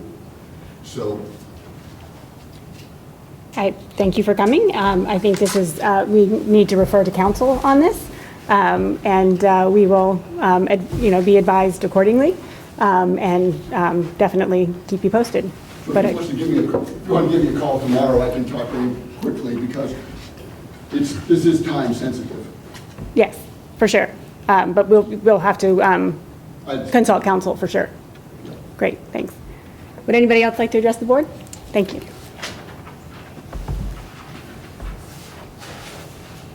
John Bishop, 120 South Main Street.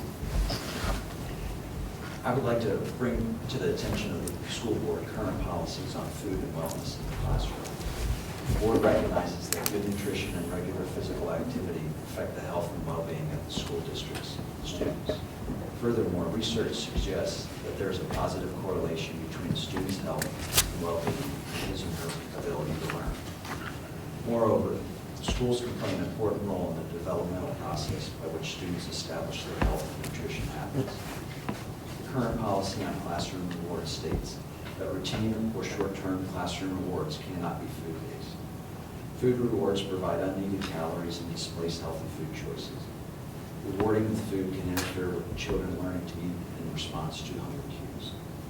This teaches children to eat when they are not hungry as a reward to themselves and may contribute to the development of disordered eating. The current policy on birthday celebrations states that in keeping with our goal to shift the focus of celebrations from food to children, parents may send only non-food items to celebrate their child's special day. Current policy on classroom parties states that the Granville School District can help promote a positive learning environment, providing healthy celebrations that shift the focus from food to the child. Every attempt should be made to serve healthy food and beverages during classroom celebrations. And the current policy on candy states that candy is often prevalent at school parties and celebrations and used as rewards in classrooms. It is important to point out that candy can contribute to weight imbalance and cavities in children and provides no nutritional value to their diets. Candy may also displace healthier food choices. Current policy is not up to date with the latest scientific and medical research. Furthermore, current policy is not being followed or enforced at the Granville school level at the elementary school. Birthdays are still being celebrated with sugary treats, and the top leading school districts in Ohio do not celebrate birthdays in schools, as they distract from the learning experience and from the students. Also, top leading school districts in Ohio only allow prepackaged fruits and vegetables and water at school parties as food items. The elementary school celebrates April Fool's Day with sugary treats. Junk food is also a focus of school parties and celebrations. Third grade celebrated the last 26 days with sugary treats, including 2 days of donuts, Hershey bars, lollipops, gum, ice cream with caramel and chocolate sauce, licorice, Smarties, and 4 days of Oreos, and then pineapple liquids ice cream. Vegetables were only offered 1 day. Candy is still prevalent in the classroom, with gum being given as a frequently unhealthy food choice for rewards. Field trips also are food-based and focused on unhealthy food. Food does not need to be there. The food is a distraction from opportunities to learn and detrimental to the health and well-being of the district students. 80% of the body's immune system is in the digestive system, making a healthy gut a major focal point to maintain optimal health. Unhealthy diet and nutrition in children negatively affects cognitive development and intellectual performance, as well as leads to chronic diseases. I urge the school board to create policy that reflects the well-being of students and the latest medical and scientific research that is available about health, diet, and nutrition. In addition, I would like to see the school board ensure that policy is followed and enforced at the school level. Thank you for your time. Thanks for being here. We will inform Mr. Brown about what you've said tonight, and it's timely because we're at that point where we actually need to review our food in the classroom policy, so I think it's very timely. And so we will instruct him to consider what you've said tonight and work ways so that we can make sure that we're actually following policy that we have. Thank you. Yeah, thanks.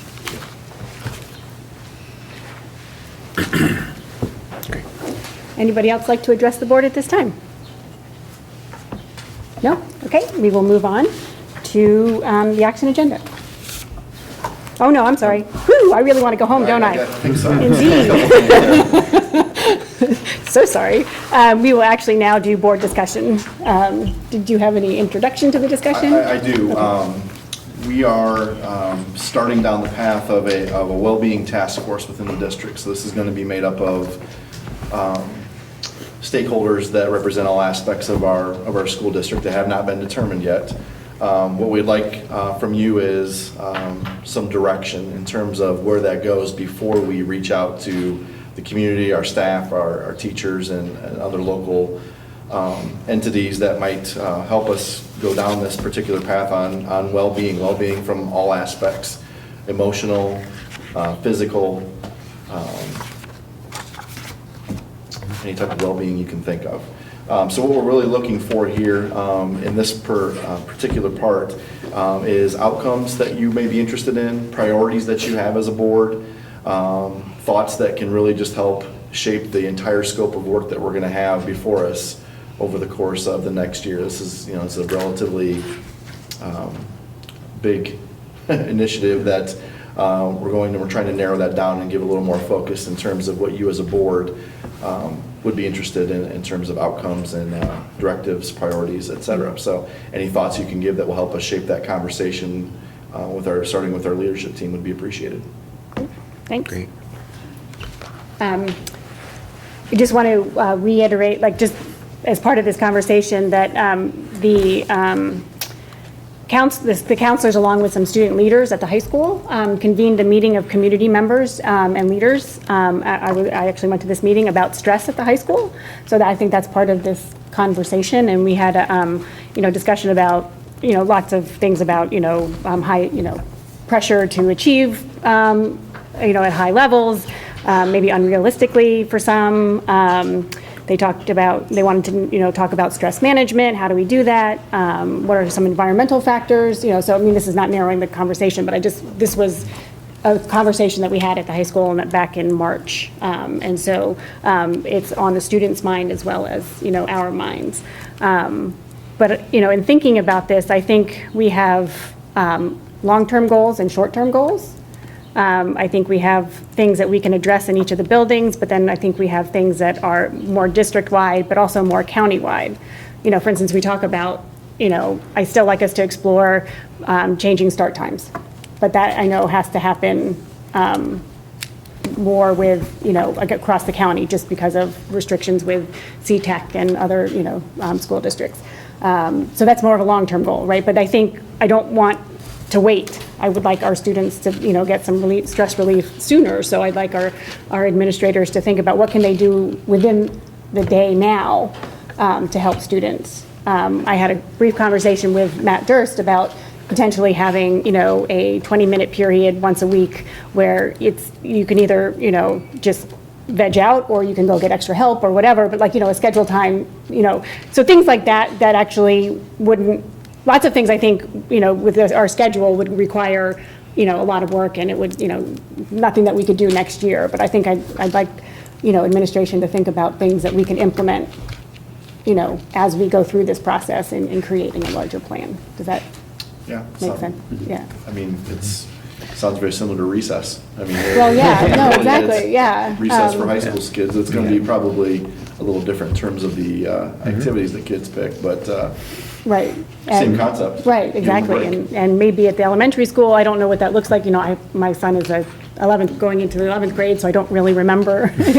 But, maybe they just need to get up and run around a little bit more. The brain activity, if you look at pictures of the brain from somebody who's sitting versus somebody who has been active, there's much more colors going on in the active brain. So, and we've talked about that. Movement in the classroom was one of the initiatives that came out of our innovation process.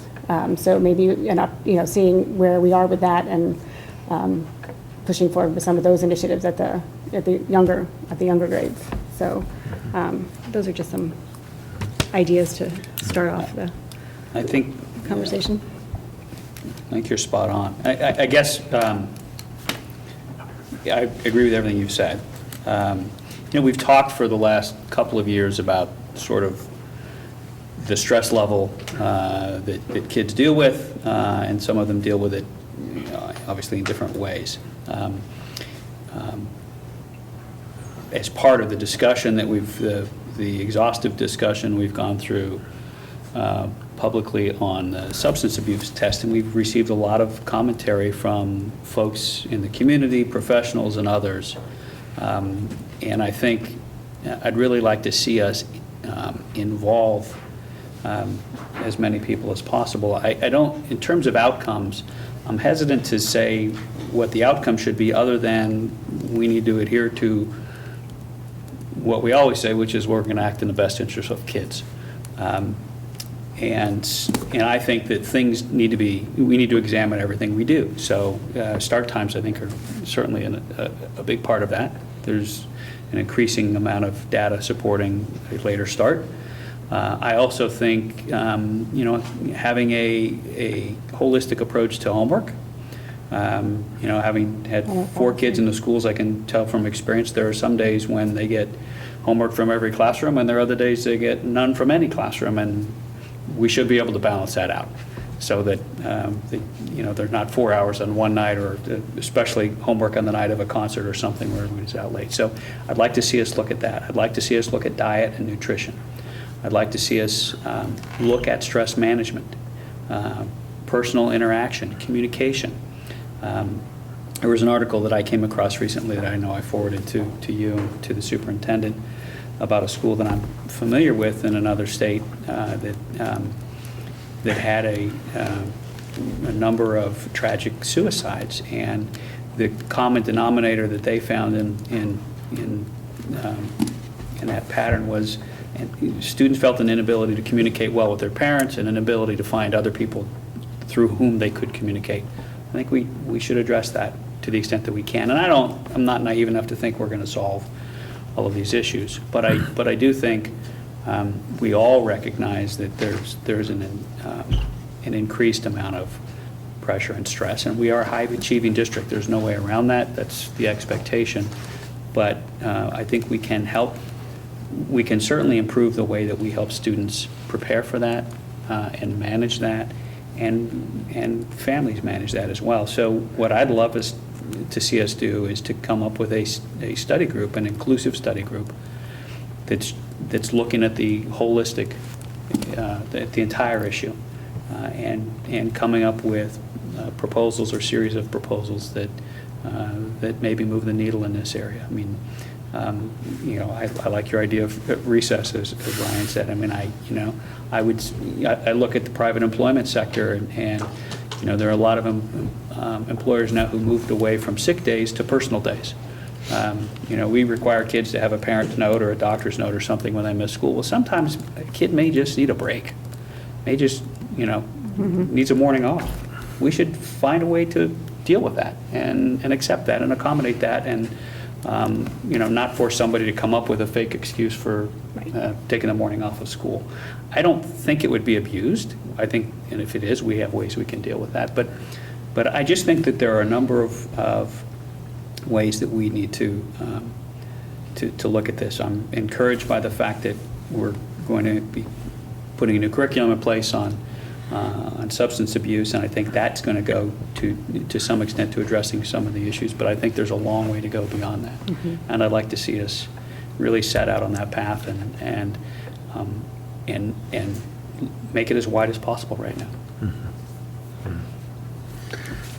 Yeah, and I've been really encouraged by some of the great stuff that the Whole Child Committee has done. But our work on the substance abuse prevention policy has really opened my eyes to a lot of other issues that are root causes, right? We had some powerful testimony from students, and I've heard many powerful stories from students directly and parents about stresses and pressures. And so I think the right process effectively has got to start with a little bit of research. I mean, OES survey is great. I'm not sure if it's granular and quick enough, right? So I think the first thing in the process is like, where is this coming from? How much of this is peer pressure? How much is parent pressure? How much is self-pressure? How much is it you think you need to get in the right college? So I think there's an initial phase, which is really kind of like, what are we dealing with? What's the research here behind it? To be able to kind of select, where we focus. Is it a attentiveness because of sleep awareness? Is it a drug issue? Is it a pressure issue from the community in some other way? So I think if we start with that kind of like, let's look into this a little bit better, and I'm not sure if surveys or I think more effectively interviews, right? And I think this has to be very student-centered, right, and very student involved. I don't really picture this being successful if it's a bunch of outside people coming in to try and analyze our situation. I think students can be an effective part of this. And I guess from an outcome perspective, I really hope that we can structure, if not our curriculum, just our academic process with much more consideration of mental health involved. And I think our process of moving to project-based learning is a great example of that. Maybe that adds pressures in addition in some cases, right? We need to appreciate that. right? And so maybe there's some students that are really pressured by working in groups, right? Maybe there's some students that are going to be really relieved by having more flexibility of the choice of their educational process. But I think elevating the priority on, mental health and wellness is going to open up lots of things. So I think it's going to take a pretty significant effort, right, to first of all just figure out where we are, figure out where some of these issues are happening at all grade levels to some extent. I think the issues we've heard the most about have been the high school, but I think that's certainly not the exclusive source of the issues, right? I think it starts much, much younger, probably younger than we do exit surveys in Right. 3rd, 6th, Yeah. and 8th grade as well, Yeah. and, stress shows up there more than I would like to see it. Right. However, it's hard to know how, a Right. younger student defines stress, but, it does show up there, so it's not, Yeah. I don't think it's just a Absolutely. high school Yeah. issue, Yeah. so, Right. yeah. So So we do I have wish I had- some data on, Yeah. I don't know that we've talked about the exit surveys quite as much as we've talked about Pride survey data, which, we've Right. replaced with the OES, so, but, Right. So I don't have like a specific outcome requested, but I guess the input requested is really, let's get this group together, which is very cross-functional and a cross-section of the community and the district, as well as a heavy involvement of students, which I think we'll get great volunteers for, to kind of first dig into a little bit. And it's not going to be a quick fix of any sort, but I hope it's sort of a cultural change where we can appreciate these differences and figure out how to include that in the experience. I think I did hear an outcome in there, though, and the outcome was intentionality. Yes, right, yeah. And, so often, when we're looking at our program, and, I can speak from as a teacher and a principal and not the district office level, you look at it from learning outcomes. Is it going to move the needle forward from a learning outcome perspective for kids? Sometimes you don't always, in the past, never looked at how is this going to affect them socially and emotionally? Like, let's add more EP classes. That's a great thing. Yeah. Well, what if a student wants to take 7 of them now? Is that really the best choice for that student? And having a little more thoughtfulness with those, and then intentionality in the classroom as well. Yeah. Yeah. That is an outcome. Yeah. So. Yeah, it's coming back to that root cause that's the key. I think we see results, right, in issues that we have, across all of our grades and so forth, but like, what's the root causes and how do we fix that instead of putting Band-Aids on the outcomes of it? Let's figure out what those root causes are. And that's something that came up repeatedly from other testimony and other conversations with folks. Like, why do I have an issue? Yeah. Let's go figure that out. Yeah, I think this is a great policy, but my concern is that it will become too big in a way of so many people wanting to get involved. Right. We heard a lot of wonderful things from majority students, but I think we certainly have to take care of our layered minority students. Our LGBT students need to be protected, our students of color need to be protected, our disability students need to be protected, our young women need to have different issues than our young men do. So I look at this kind of wellness and I think, yeah, wellness is great, but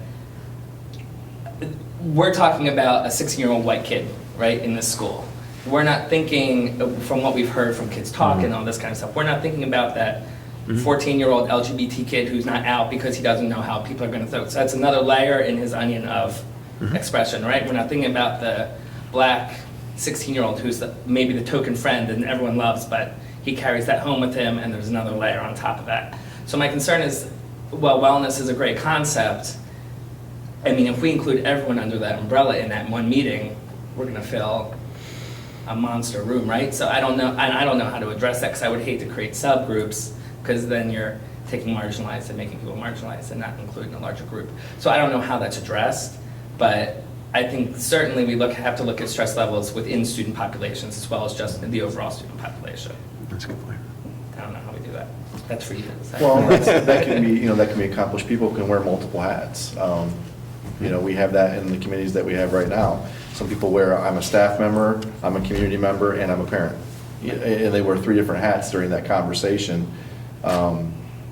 You just need to diversify and find people that can fill multiple roles potentially, because you don't want to have too many chiefs. Otherwise, you won't get anything done. So. Yeah, I think Thomas had a good point about it. We need to really hear from students, because that was one thing at the meeting that was held at the high school. While all the adults there were very well intentioned, I didn't feel like I actually heard from the students as much as I would have liked to have. They asked the questions and then we kind of ran with it and really ran with it and kept running with it. So I don't feel like we necessarily got back to the students as much. So I think the initiative should include, like you said, interviews or focus groups or, sort of gathering information directly from students, because I think they have things that, they feel pressure from each other. Like, I've heard stories where, kids are apologizing for going to the branch. And I'm like, no. If that's the best fit for you, that's awesome. There are so many pathways to success that I don't know that students understand. I don't know that, parents understand, or community understands. And so I think, hearing those stories from students is important. Yeah, I'm continually impressed by the more you hear from students and listen to them, what great ideas they have and what fantastic insights they have. And I'm always sad that I don't connect and listen often enough, right? And so I think when we bring these things to the student body, at all levels, I think we'll get some great insights on what these root causes are and potential solutions, right, that we can't imagine ourselves. I'm a researcher, so I'm all about the research, and I'm all about, sort of the fact-finding, the root. But again, a year in the life of a student, they only have so many years here, right? And so I sort of feel like, while the research is great and we need to do it for the bigger picture, I still would like us to see us do some immediate things. Russ and you and I have talked about, on nights that there are concerts, do no homework. Like, nobody gives homework those nights. Like, because, the students are all out and they're not going to come home and have time to do it, and they won't get to sleep, and we know that's bad. So, like, I think there are things that we can actually do for next year. Like, I don't know, one Wednesday a month, no homework. Like, I would like our administrators to push something forward even just for this academic year. I know we won't meet, this group won't meet, but maybe, from the administration, from the, the administrative team, that they can come up with some initiatives that would help now. Does that take a whole institutional shift? Because I feel like our third graders and our fourth graders have a lot of homework for third and fourth grade. So is that like you're even reaching down to elementary school and saying this isn't normal and this isn't what you should do, because no, absolutely. John Boy Walton and playing out in the fields right now or something, right. And read a book, but not have these 3 hours where you're sitting down here after you eat, before bath time, then go to bed, and you have nothing else in your life besides school and what you're doing. So I think we need a larger homework policy overall, but I think, that, again, that's something that takes more time. But I think there are things that we can do to alleviate and, give, again, students just time to play, time to, like, go in the front yard and kick the ball around or be bored or, whatever. So I think they at all levels. It's going to be tough, though, because those high school students are going to be like, I got 20 minutes, and they say I'm supposed to have free time, but I'm thinking about what's happening next, or where am I going, or what's my college asset. Like, it's going to be it's an institutional shift. Yeah, for sure, right. Although, my son doesn't have a problem with that. With my daughter, she's thinking about River Road coffee. This is what we're talking about is a big shift. And it won't happen overnight, but I do think we need to start. And I agree with you. There's some things, it seems to me, that we should be able to do pretty readily, and others will require more long-term consideration and discussion. So I am very supportive of getting going and getting folks on this. Like ACE period at the middle school, right? I think that's been very successful in terms of, students being able to get extra help or or not, or just, catching up on things or, whatever. So just, break in the middle. I've talked about at the high school, perhaps doing more of like a college schedule where you don't meet every day, because the monotony of doing the same thing day in and day out at the same time of day. Perhaps but you better learn in the afternoon, but, English is always in the morning. Then, well, maybe your English grade suffers because you're always in, you know what I mean? Like those are bigger picture, longer term things I think will happen also with the implementation of project-based learning. I think, block scheduling or those kinds of things, need to be could be explored more so. But those are the bigger picture things. But again, bigger picture, bigger community. But then I think we can focus down also on more immediate things and maybe building specific things also. Yeah, I'm excited about it. I think our new project-based learning curriculum has a big piece in this to some extent, and I'm looking forward to seeing, changes over time that can significantly change the culture and improve it, relative to, health and wellness as well as their academics. And I like taking recess doesn't detract from academics, right? Taking recess can really help it, right? Absolutely, yeah. And so that's the whole point here, is putting all those pieces together. And it's a big project to look at, right? And I hope we're giving enough direction, right, to the administration to be able to start that. But I think it starts with just a little bit of research, right, and a lot of questions to the students, and whatever resources we can offer up along those lines. I'd be really curious, because this is a big priority that's really surfaced and has been floating around for quite a while. So, yeah. Any other thoughts? Anything else? Enough? Well, we can Enough? certainly, I got a whole page of notes. So yeah, I got some- well, we can certainly, if things come up, obviously, I think this is just something comes to mind, fire it off to Jeff and Ryan, and just, I don't think we need to wait for a meeting or whatever, but I would encourage you to, and the community, like if there's, I was wondering if I could speak for a second, since I just graduated, I don't know.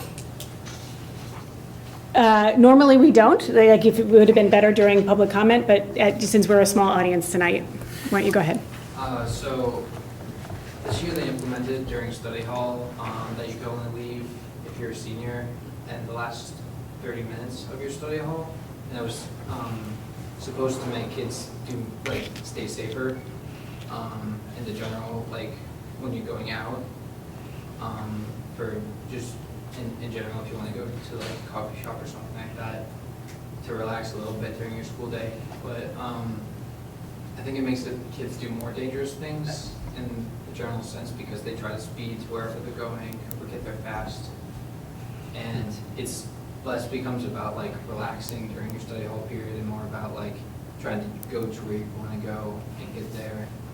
And I know a lot of people were upset about that, because it was now we can't do what we wanted to do, we can't go get food where we wanted to, or just generally relaxing in a place outside of the building. And that's only a policy for the seniors, but it has a big effect, because it also reduces the periods you can go and do that in your study hall period. And just for a student to be out of the building and get away kind of gives a freeing feeling for you, because you're out of that compressing environment of, okay, I need to do this, and I need to do that, and I need to do that. It just lets you get some fresh air, Okay. So it's just. So leaving the building Yeah. is a big stress reliever. Mhm. That's great. Which is a great concept if you have a car or have somebody who has a car. Right. But I can imagine that there's mechanisms to get a similar kind of release, right? Even on school grounds, for say, if you don't have a car or something along those lines. So I think we need to be encompassing something along those lines potentially. Well, we just need to build River Road right next to, little branch of River Road somewhere on campus, but outside the building, but on campus. That'd be good for me. I'm walking distance to school, so it'd be dangerous. So kind of summarize what I heard is, I heard you tell us to do the same process we're asking kids in PBL. Do the research, and don't be afraid to fail. Right, yeah. And that's kind of where we start, along with a lot more See where it detail, takes but- you. Yeah. Yep. I would encourage us to hold this meeting, but however we want it to be, sooner rather than later, end of August, beginning of September. I think it's, yes. Yeah, so, Great. I don't want to drag our feet. We got some momentum, so I think I'd like to keep it rolling. Yeah. Thank you very much. Thank you. All right.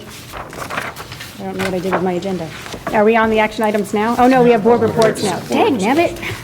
I lost my agenda. Here you go. I know it, I'm up.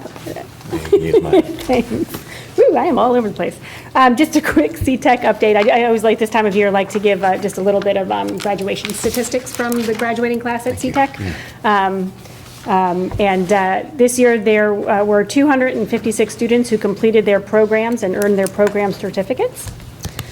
Seniors earned about $462,000 through school-to-work employment opportunities, so that's while they were at CTEC, and have earned 466 college credits while enrolled at CTEC, so that's the senior class.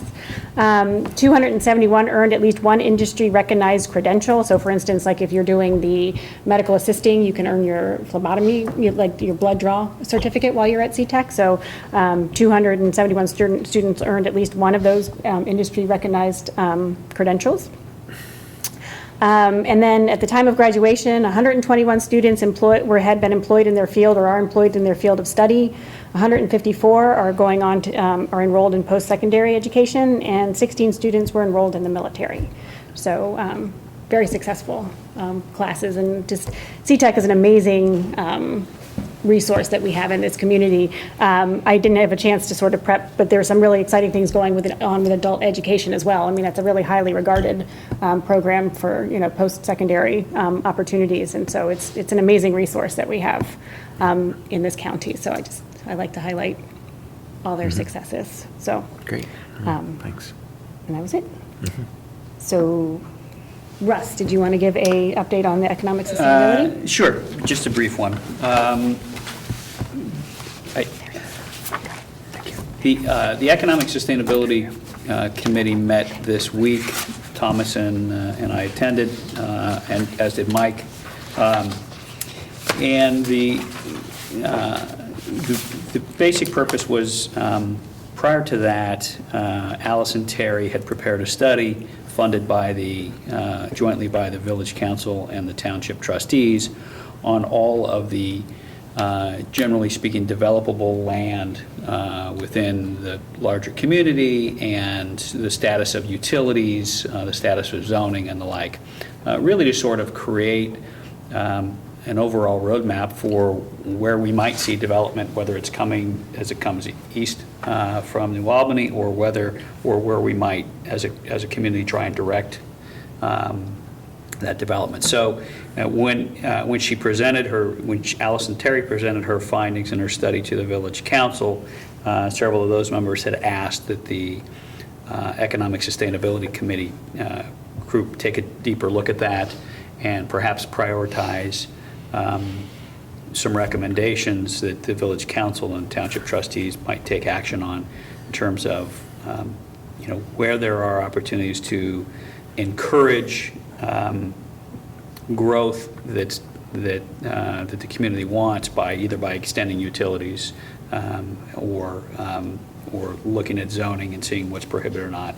It's, I hate to say it's early in that process. We've been at it for a year and a half, but it was a good meeting. The takeaway is that we divvied up bits and pieces of where we think there are opportunities revealed in her report. We're going to look at that. We're going to get back together in a month, and then I think we will create, ideally, a white paper with some recommendations and some priorities that will be forwarded on to Village Council and the Township Trustees, and they can act upon or not. It's, and it's not going to be any sort of massive redevelopment. There are literally a handful of opportunities within this community, and some that we've talked about before, whether it's the abandoned BP station or whether it's extending utilities down all the way down to River Road to deal with some of the environmental issues that are there, or whether it's opportunities along Weaver. Certainly much depends on what the Township Trustees and the village ultimately decide to do about the fire station, whether it's relocated or not. If it's relocated, that will change the look of South Main Street, and so we'll see what happens there. But there's some progress. Slow, but progress. If I can just say, it was great to really get down to the prioritization of the details of, all these different opportunities that we have. And it was clear that there's we tried to prioritize on importance and on difficulty, right? And it's clear that there are some short-term easier things, right, that can happen relatively quickly. And it's clear that there's some very significant longer-term things in terms of how we change, bolt up to the existing plan, right? There's a plan to do development or find ways to get businesses into the 16 corridor where Owens Corning and the Granville Business Park are. Those are bigger challenges, right? But ones that need work now, and they're not going to happen short term. So it was great to kind of come up with that spectrum, and I think there's going to be a lot of detailed work on those individual opportunities that hopefully will result in some meaningful change. Good. Thank you. Thomas wants to give a quick update on the Granville Education Foundation, and then we'll do. The Granville Education Foundation is hosting all Granville alumni this Saturday afternoon and invites the Board of Education to come and be a part of that, as well as all of our teaching staff and administration. If you care to help out, there's a Sign Up Genius link that I can pass along to you to help serve food or welcome people or just be a greeter or just be there. Music will be by the Granville High School music department. And so it'll be a great afternoon. I believe it's 2 o'clock to 5 o'clock on Saturday. It's at Robbins Hunter again? At Robbins Hunter Museum.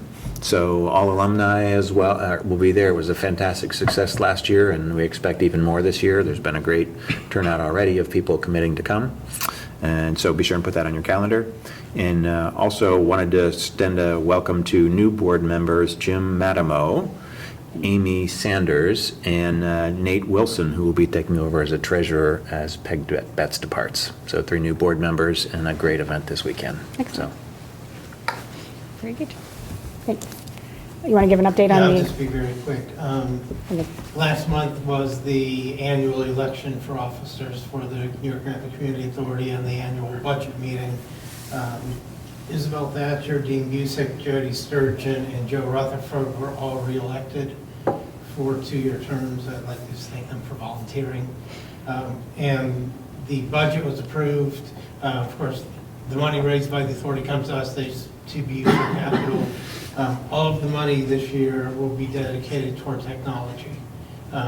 One portion will be for the upgrade of computers and that. The other will be for any one-to-one purchases at the end of the year that need to be made. If there turns out we don't need that much, it will roll over and possibly allow us to extend the one-to-one program in the following year. Great. Great, thanks. Any questions for anybody? Okay. All right, now we move on to the action agenda. Okay, waiting for that? First item for approval is 11.01, approval of resolution for membership. So moved. Second. Thank you. So this is the annual membership in the OHSA, Ohio High School Athletic Association. There's no fee involved. It's just a membership for our athletic teams to play in their tournaments. Okay. Any questions? Take the roll, please. Mr. Miller? Aye. Mr. Janice? Aye. Mr. Cohen? Aye. Ms. Deeds? Aye. Dr. Corman? Aye. 11.02, changes in the employee handbook for 2017-18 school year. So moved. Thank you. So these changes are really just a byproduct of the collective bargaining process that we just finished earlier this year. Most of the changes have to do with the change in insurance that our employees will have starting in January. Okay. Any questions or comments? No. Take the roll, please. Mr. Miller? Aye. Mr. Cohen? Aye. Ms. Deeds? Aye. Mr. Janice? Aye. Dr. Corman? Aye. 11.03, GHS handbook updates. These relate to 2 specific things. One is one-to-one, just some of the changes and policies that you heard tonight. The second piece of that is the homeschool provision change. And the state is very permissive in terms of how you handle homeschool students and their credits for graduation.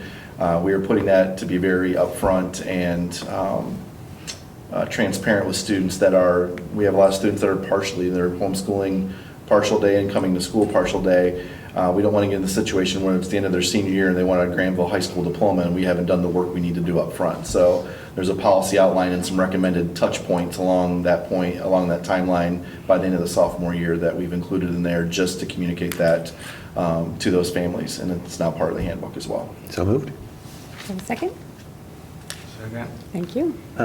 So how many students do we have that are partially involved in Granville schools and partially homeschools? Is that a pretty big community, or? I should have had that information, No, I'm just Thomas. kinda curious. I think you're going to ask, but Yeah. if you're asking me to... It hasn't changed significantly, right? It's still To ballpark, I would say 10 to 15 students. that receive Granville diplomas, although they're partially Oh, no, homeschooled, no, or that's? No, that just to receive partial education. Partial of their education. Right. Then, in our current policy on receiving a Granville diploma is? We didn't have one. Okay. This will help clarify that, I'm sure. Yes. So needed. It hasn't become an issue yet. Right. We see it, we see more of this mix of homeschooling and regular education. And I apologize, I should have stated that for after I. That's okay. Yeah. Won't be the first time I do that. Yeah. And this mixing of homeschooling and public education, which is, that door opened up about 3 or 4 years ago, so, and we're promoting it. Students, their families live here, they deserve the right to come to school just like anybody else. They participate in athletics and other things as well. So sometimes they take calculus, sometimes they take band, sometimes they take a whole half day. Sometimes they take everything but one subject. It really varies student to student. So 10 to 15 students, grades about 6 through 12 is where you see most of that. What we also have seen is students start taking 1 or 2 classes in our district and then take more, and then they become fully enrolled because they enjoy their experience. So, we're here to serve. That's good too. Whatever that service is, Right. 1 period or 9 periods, we're there for those families. Yeah, I think we've done a great job there in the past, I hope, right? And I hope that by clarifying that further, we can make sure we continue to engage those families and students appropriately. So, great. Any other questions about the updates? No. Take the roll, please. Mr. Miller? Aye. Mr. Cohen? Aye. Mr. Janice? Aye. Ms. Deeds? Aye. Dr. Cornman? Aye. Thank you. Item 11.04, the GHS parking fee. Motion to approve? So moved. Thank you. This fee of $40 will be for the next school year and will cover the costs associated with the well-being initiatives and substance abuse testing. Yep. Any other questions about it? Comments? No. Right, take the roll, please. Mr. Janice? Aye. Mr. Cohen? I'm sorry? Ms. Deeds, I she think it was seconded. aye. She seconded. Miss Amy Amy seconded. I thought I introduced my bad. That's all right. Sorry. Ms. Deeds? Aye. Mr. Cohen? Aye. Mr. Miller? Aye. Dr. Cornman? Aye. Sorry about that. No problem. 11.05, the annual renewal of food service agreement. So moved. Second. Thank you. So we actually have a 5-year agreement with AVI Food Systems, but we renew this every year, and we are beyond satisfied with them and what they've done for our food service. Any major changes to the contract, or it's just a? What's the point of Continue. renewing each year if you have a 5-year contract? Is it just for small changes that come up each year? I think it's to allow for, if for some reason we would become dissatisfied, it would give us an out.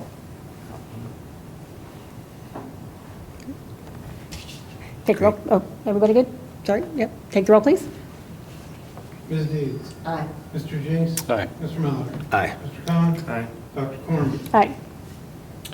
11.06, a contracted service agreement. So moved. Okay, Second. thank you. So this is with the Ohio State University for Sports Medicine Services for the next school year.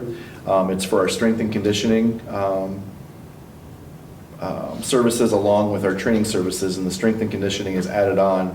So this is a larger contract than we had with them previously, but in aggregate with our other vendor that we had in the past, it's the same price.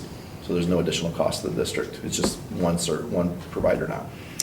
Just to say, as somebody whose son has used it already, this is an amazing thing that we can offer our student athletes. The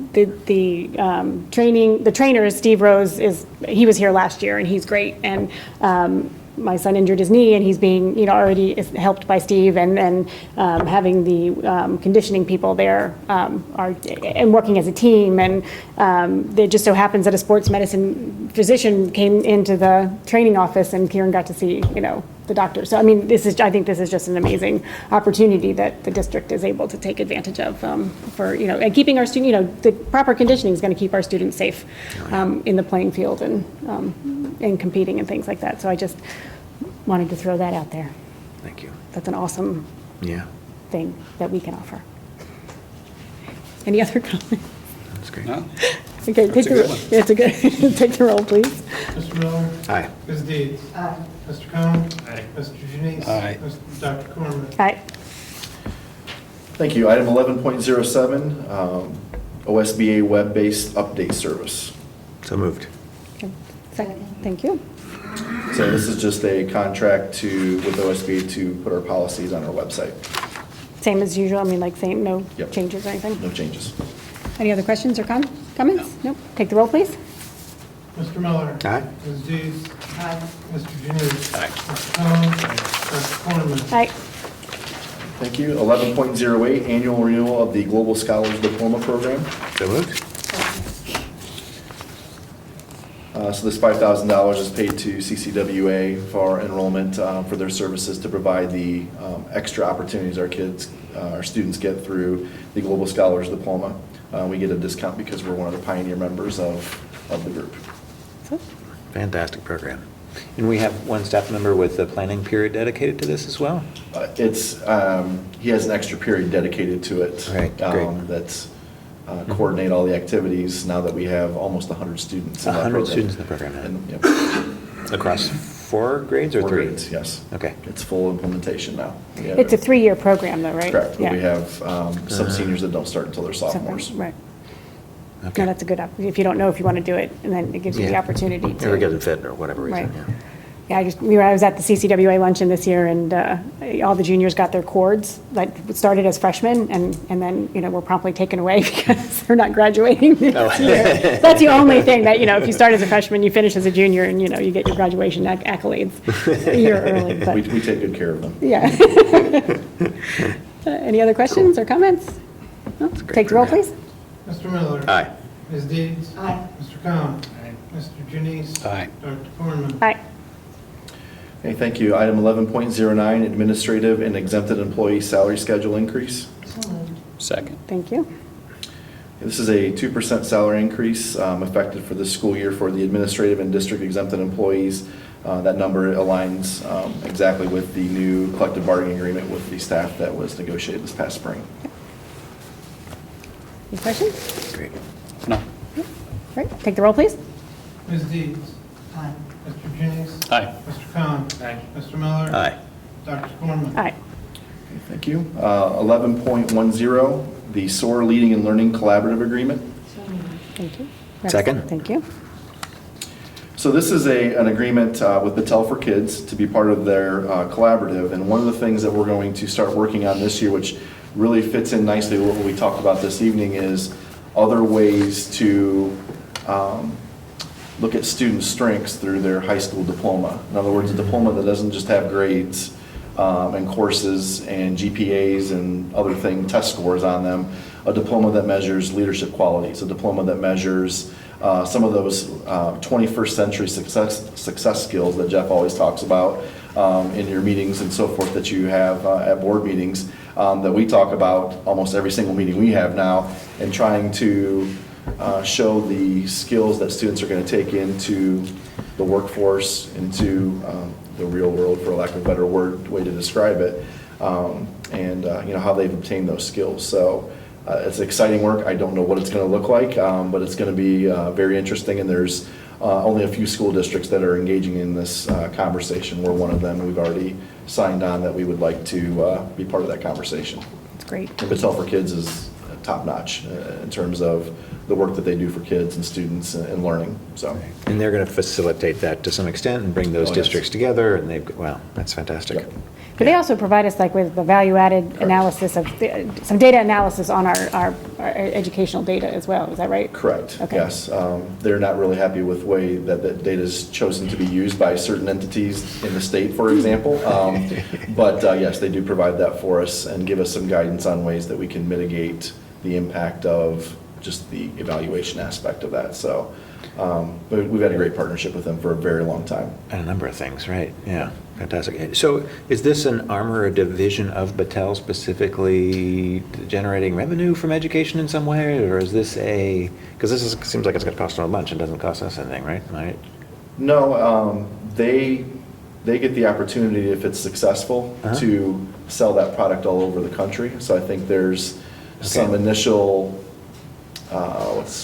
investment on their part from a time perspective, get a few people on board, show that it has a positive impact, and then everybody wants it.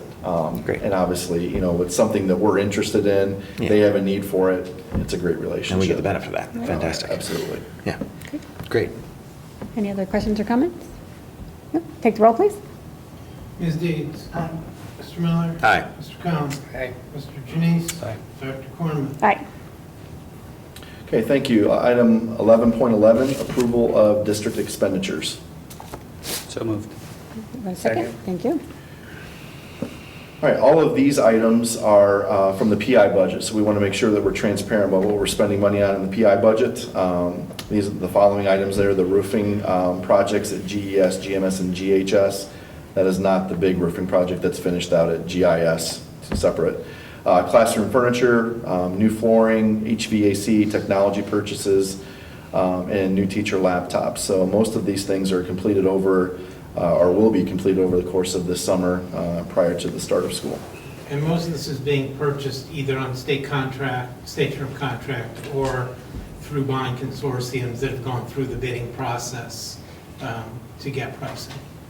And this has all come on, we did a facilities maintenance sort of schedule report, like Tanya did a big, and this is sort of all coming out, like this has been planned for a while, Yes. so it's nothing like new. It's No just, surprises. it's basic maintenance and Scheduled replacements. scheduled and replacements upgrades. and things, yeah, Correct. thank you, couldn't get that. Any other questions? Take the roll, please. Mr. Junese. Aye. Mr. Khan. Aye. Mr. Miller. Aye. Ms. Davis. Aye. Dr. Cornman. Aye. Okay, for the consent agenda, I recommend that we approve 12.01, approval of routine business by consent, A through D, and including the addendum C numbers 1, 5, and 8. So moved. Okay, a second. I'll second. So to point out a few things in all of this material, we have a variety of donations and gifts, and a lot of these are due to organizations that want to say thank you for the great performances that our bands and orchestras and so forth put on at different events. So you'll see some from the Licking County Aging Society, the Energy Cooperative, the Alexandria Alumni Association. I think that's it from the band perspective. We got the $200 donation from the Fairchild Challenge presented by Dawes Arboretum for GMS Science and Environmental Programs. A $4,000 grant from High Schools That Work for Granville High School for PBL, which matches the $4,000 we got from the middle school at the last board meeting, or 2 board meetings ago, excuse me, from the same group. So they've been very generous and understand that PBL is something they want to continue to push forward. Is that a foundation, or is that, what is High It's Schools That actually Work? a state organization through ODE. It's just it's a grant aspect of the Ohio Department of Education, so that's a line item in the state budget. It comes through the ESC. Okay. A grant of $500 from the Lindorf Warner Memorial Fund to purchase books for the new ELA classrooms, and then a donation of $9,000 from our K-6 PTO for the GES playground, which is much needed. Yes. Great. From an employment perspective, if you look at the classified positions, you'll see several employees are hired, but they're for Granville Christian Academy. That's because we are the hiring authority for them. That's nothing new. But we have to hire those employees. We have 2 new employees there. Charlene Donnellan's going to be an educational aide. She's had several students that have graduated from Granville, but also one still currently in the system. And Gretchen Hawk will be a full-time bus driver. We have a lot of new hires that we are very excited about. I think we are down to 1 position that we have that's full-time, that's still open, that will probably be rectified right after the 4th of July, and 1 long-term sub position that was just posted today. So that's kind of where we're at from a hiring perspective at this point, but we're very excited about the new additions. I've had a chance to meet all of them, and many of them have already started their work this summer before they're even on contract, which is great, which is why they rose to the top in the first place. And then finally, we have 1 resignation. Lori Fender resigned as GES instructional coach. We appreciate everything Lori has done for this district over the years, from her time at GIS and then moving to GES as the instructional coach, and we wish her the best of luck as she moves forward in her career. Can I ask a question? I see that we've hired the global studies for GES and GIS. Mhm. Is it possible to have them come to a meeting in August or September, maybe overview, since it's such a new program, kind of what their plan is for the year and how they're going to integrate into the curriculum and all that kind of stuff? I think that would be great. I think September would be a better option, just from, they are both traveling abroad. which is great, kind of fits into the program a little bit. So they won't be back, I know one of them won't be back until early August, and just getting a new program started and so forth.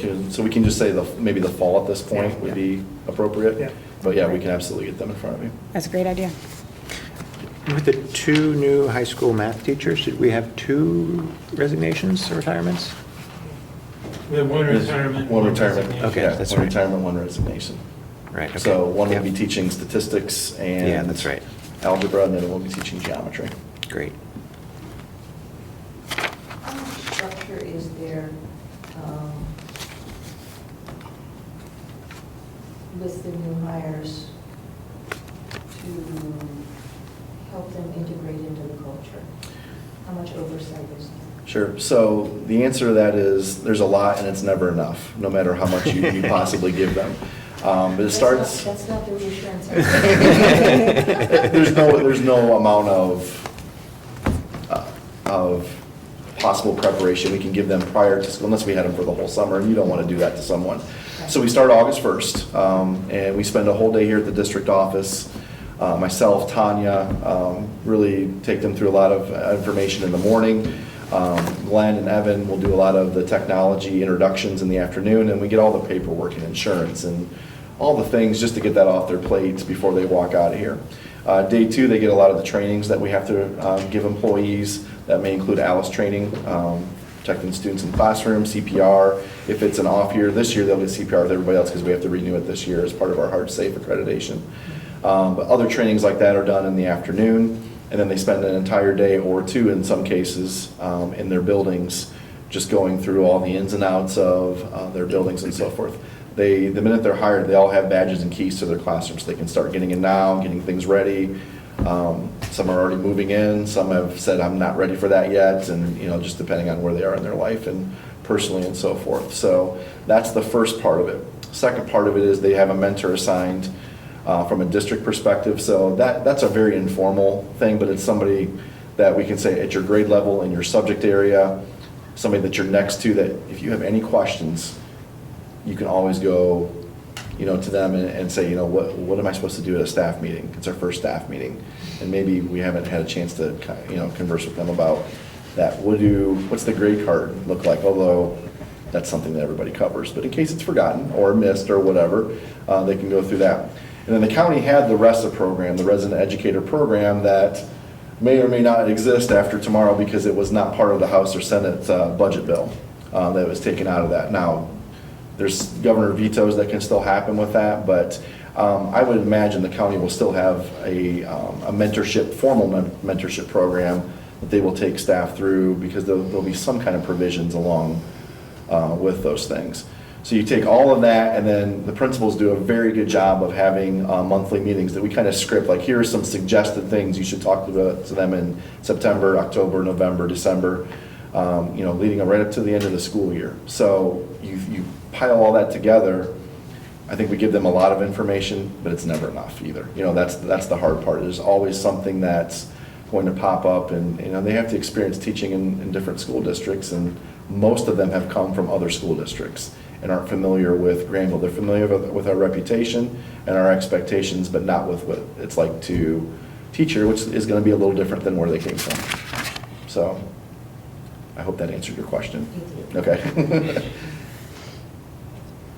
Any other questions or comments about the consent agenda? No? All right, take the roll, please. Mr. Miller. Aye. Mr. James. Aye. Ms. Deeds. Mr. Khan. Dr. Cornman. All right. Finance. The monthly May financial report. So moved. Thank you.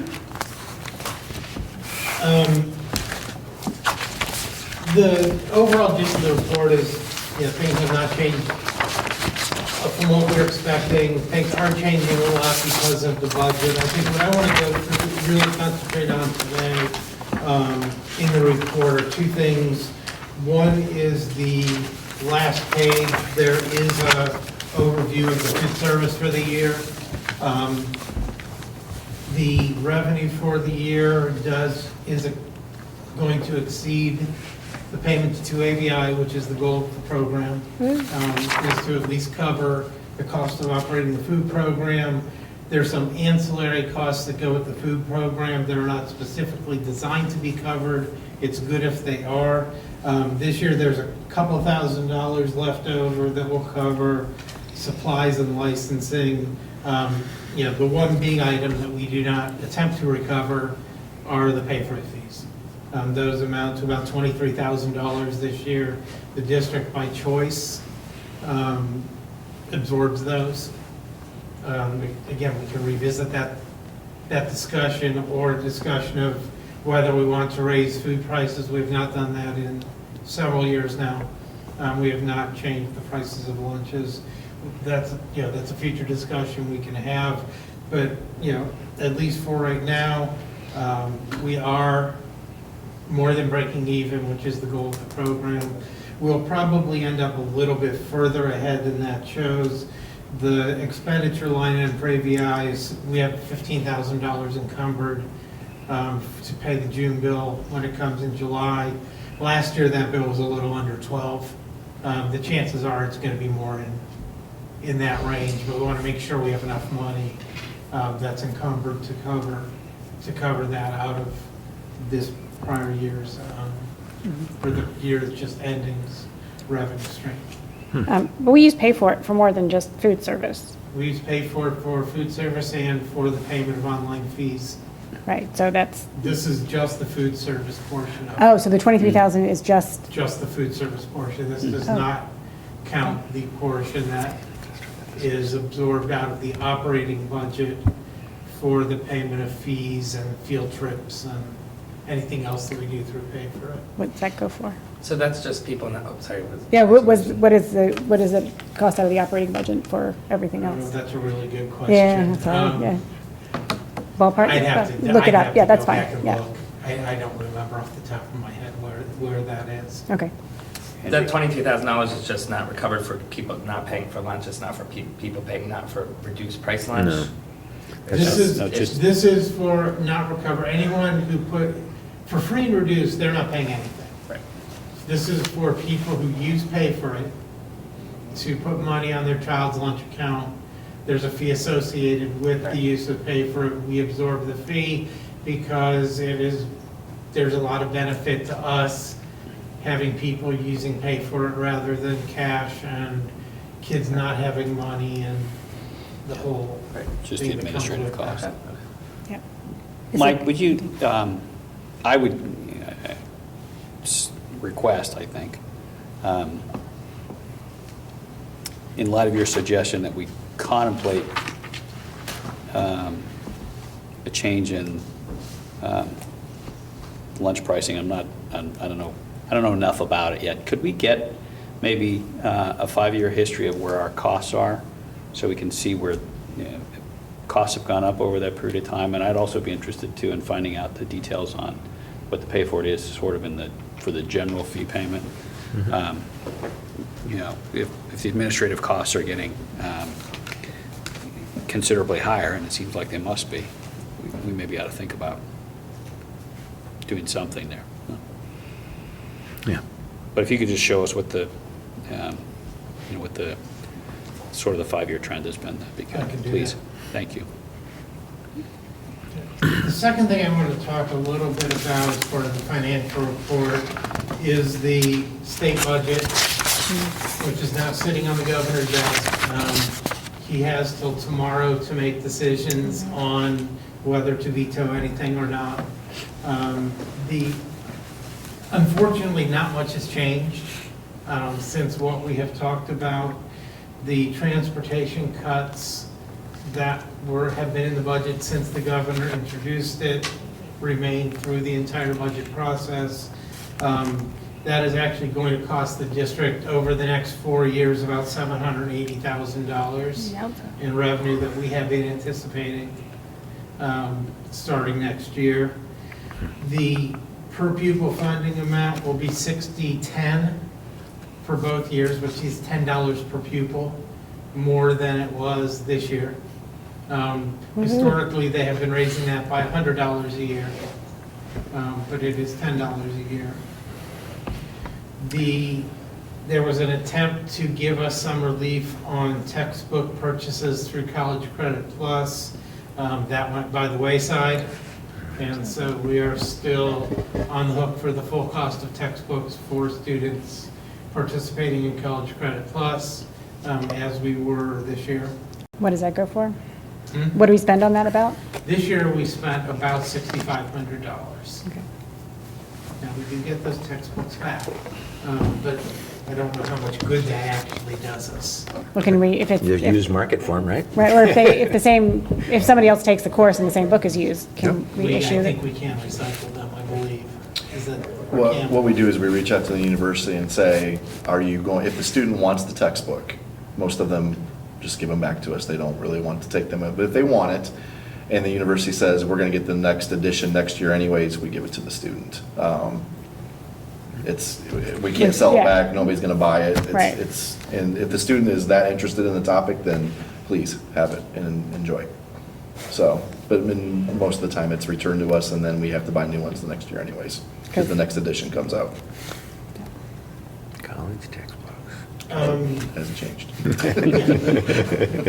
The changes in the valuation for current agricultural use, the final version of the budget contains the House version of this.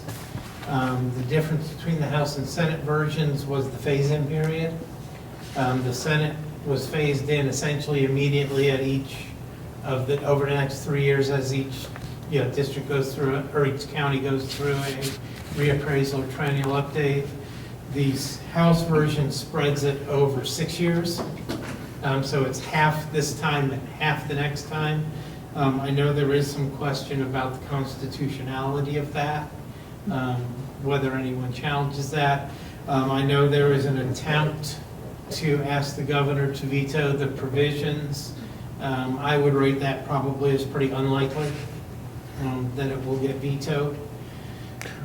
What's the net effect on Granville taxpayers relative to CAUV of that change in policy or law? The effect on Granville taxpayers is not going to be that severe.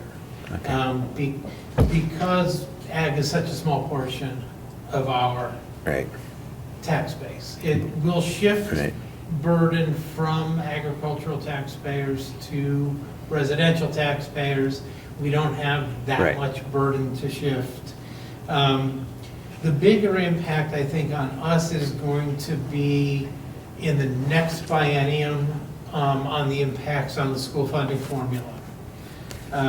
Because we don't have a lot of ag value, we're going to look wealthier relative to a lot of the districts that do have a lot of ag value, which will cause our state share index to go down, which will essentially put us more onto the guarantee. And so to give you an idea, the Senate version, which implemented everything at once, in 17, the year we're going through reappraisal right now, Department of Taxation's estimates under the Senate version of CAUV values would have gone down by 47% from 2016. Wow. There that is are. significant. That is significant for agricultural land. That's Now, huge. it would have gone down, under current law, they'd have gone down 26% because of changes in market conditions. The change in law bumped that up to 27. There are some nuanced differences between the House and Senate version. I don't know what the impacts of those are. I know I talked to ODT the other day. They are recalculating and trying to figure out what the impact is, and they will send it to me once they have it. But it's probably going to lower value something in the range of what they would have had nothing happened this year. It's probably going to be somewhere in that 25% range, give or take a little bit, because of the 6-year phase-ins. There it'll have more impact 3 years from now, where it'll have another maybe 20 or 25% decrease because of the phase-in, which wouldn't have occurred because it would have all occurred at once under the Senate version of this. So what's the constitutional objection to? Whether by phasing it over 6 years, whether that's violating the terms of where the Constitution says you have to value it as CAUV. Well, if CAUV is this, but we're only doing halfway, there's some question as to whether that violates that portion of the Constitution. Those are the main financial impacts. Again, most of this is negative to us. I have been working on incorporating it into the forecasts. There's a lot of things, a lot of moving parts to this right now, even still. Generally, we're actually, because of underspending this year, we are in a similar position right now to where we were when we passed the forecast in April. Some of that the underspending has offset some of this, so that's good. Just a little bit on the non-economic side of this. Again, assuming the governor does not veto anything, the 4th and 6th grade social studies tests are eliminated as part of the bill. The amendments to the graduation requirements for the class of 2018 are still in the bill to give alternate methods and multiple methods of reaching the graduation requirements. There is a provision that, if I understand it correctly, this was added in the Senate and retained, we will no longer be administering auxiliary funds for Welsh Hills.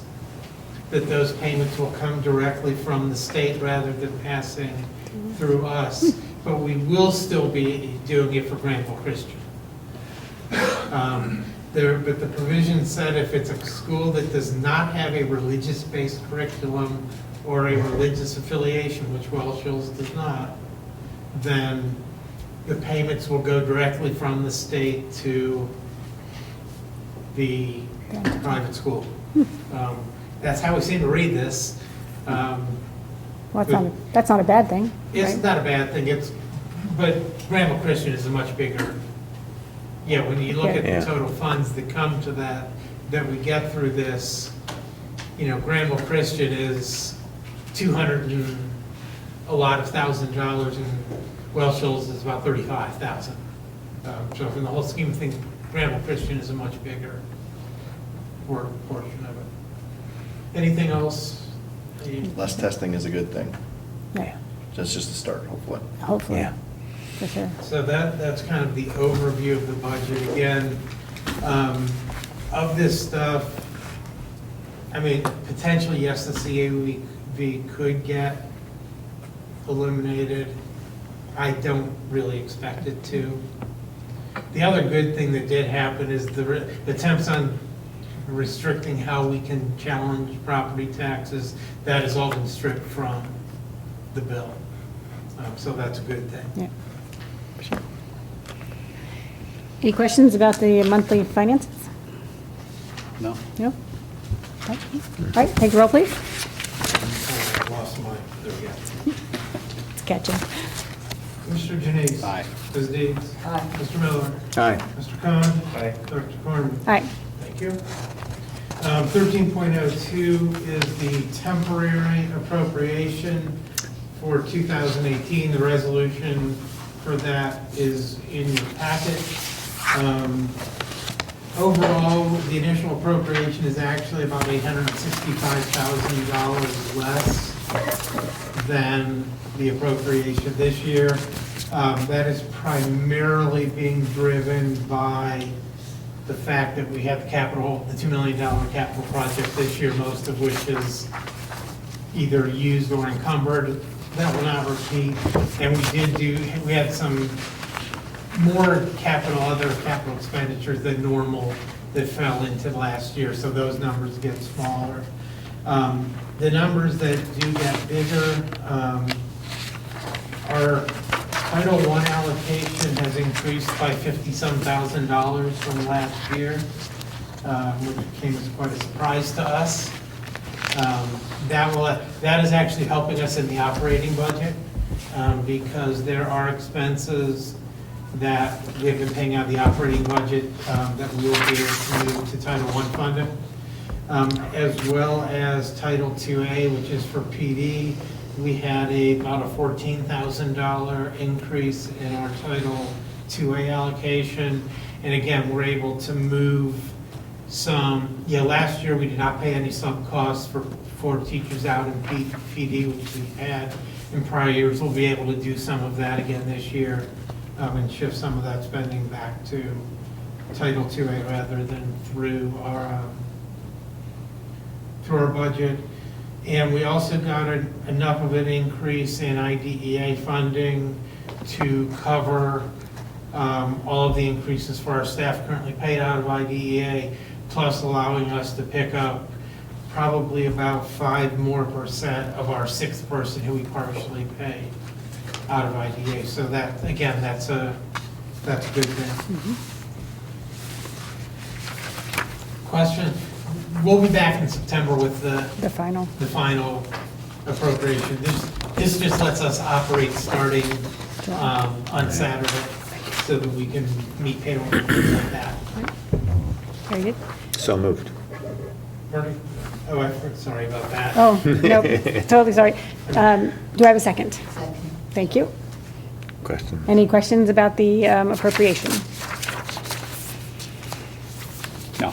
Nope. Take the roll, please. Mr. Miller? Aye. Ms. Deeds? Mr. Cohen? Mr. Janice? Aye. Dr. Corman? Aye. Thank you. I was hoping not to have to do this again, but there is a final appropriation for fiscal year 17. So moved. It's also in your packet. So moved? Thank you. There are just two changes from the prior appropriation. One is the cost of all the trees in the land lab, about $400 or $500 more than we had gotten from the Fish and Wildlife Service, so they sent us another $1,000. So this is to be able to, I'd only appropriated up to what they gave us. So this raises that. The other thing this reflects are the two high schools that work grants that we got for PBL. Those were not part of the original appropriation because we did not know that we were getting those. So that is in here. Actually, there is a third item, which is in Fund 008 to reflect that the money that Aspire turned over to the district through the merger of Aspire and the GEF, that we're spending that down that we had not accounted for in earlier appropriations either. Everything else is the same. Relative to those extra trees, I was really pleased to see so many students out planting them from the intermediate school and the high school, and I got to help out a little bit myself and dig some holes and things like that, and it's going to be great to see the new section of the land lab expand. It'll be really neat for all those kids that planted the trees to come back many years from now and see how they've grown, so it's a great process. Just quickly in relation to Aspire has officially disbanded, right? Or are they in name under? They are officially disbanded. Yeah. Because all of the Awards award didn't get sittings, changed over in time or something like that. yeah, they all and were so still we're being working given by on- Aspire. Okay. We're working on changing that over. Okay. Yeah, but what they were given out of was Aspire funds that the district now has. Okay. That, So it was technically That in still, the it was. future, the Granville Education Foundation will manage. yes. Okay. Right. All right. So it was still Yeah. technically Aspire then. Yeah. It was their okay. money. It was their money. Whether it was Yeah. them or not. Right. Okay. Yeah, so I Aspire just wanted has to- essentially yeah. been rolled into the Granville Education Foundation. I'm not sure exactly how we've communicated that out, but their staffing was to the point that GEF was better able to manage the projects that they do. Yeah. So, No, it was two moms yeah. running. Yeah. Yes. So, Yeah. yeah. Yeah, without even kids at the school anymore, so. Yeah, yeah, out of the goodness of their hearts. Okay. Yeah. Sorry, that was not directly Yeah. related, but indirectly related. Any other questions about the final appropriation for FY17? No? Take the roll. Final. Yeah, and I promise not to make another one tomorrow. Sorry. Mr. Miller? Aye. Ms. Deeds? Mr. Janice? Aye. Mr. Khan? Dr. Corman? All right, 11.04, the approval of, or 13.04, rather, the approval of transfers and advances. So moved? Second. thank you. There are two here. One is a transfer from the general fund to the food service fund to cover the pay for fees that previously discussed. And the second is an advance from the general fund to the IDEA fund. We had a coding problem that we discovered late in the game that as we were preparing next year's budget, we were able to move the expenditures to IDA that should have been there, but it was past the time that we could draw funds from the state because of they closed that down earlier in June. And so what we need to do is move the money so that we don't end the year in a negative balance in the IDA fund. We'll draw that money in July and return it to the operating fund. Essentially, it's a one month no interest loan, essentially, from the operating fund to the IDA. to IDA to cover that. Great. Any questions? Is 22,000 enough for pay for it? Yes. We have some carryover balance from last year that's offsetting some of the other costs. The 22,000 is enough. Great. Anything else? Nope. Take the roll, please. Mr. Miller? Aye. Mr. Janice? Aye. Mr. Khan? Aye. Ms. Deeds? Aye. Dr. Corman? Aye. Thank you.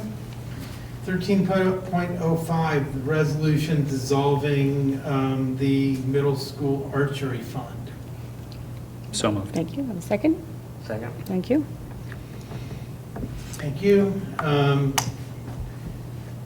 You know, the GRD has taken over the administration of the middle school archery program from the district. This occurred about a year ago. We still have funds in the account. It has not gone smoothly as far as getting those funds spent. And we finally said we had talked about and decided probably the best resolution is just for us to dissolve the fund, give the money to the GRD to spend on the middle school archery program and let them just spend the money rather than coming to us and telling us how they want us to spend the money. It's just a better, which they kept forgetting to do. Okay. And so I think it will get the money used the way it's supposed to be used and be a smoother transition, I think, for everybody. That's great.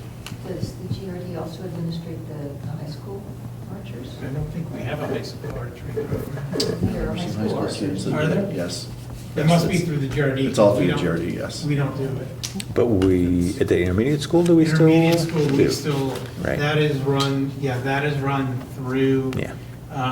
the intermediate school 018 account, and Mrs. Irvin is Yeah. the advisor, instructor, coach, whatever. Great. Any other questions? No. Take the roll, please.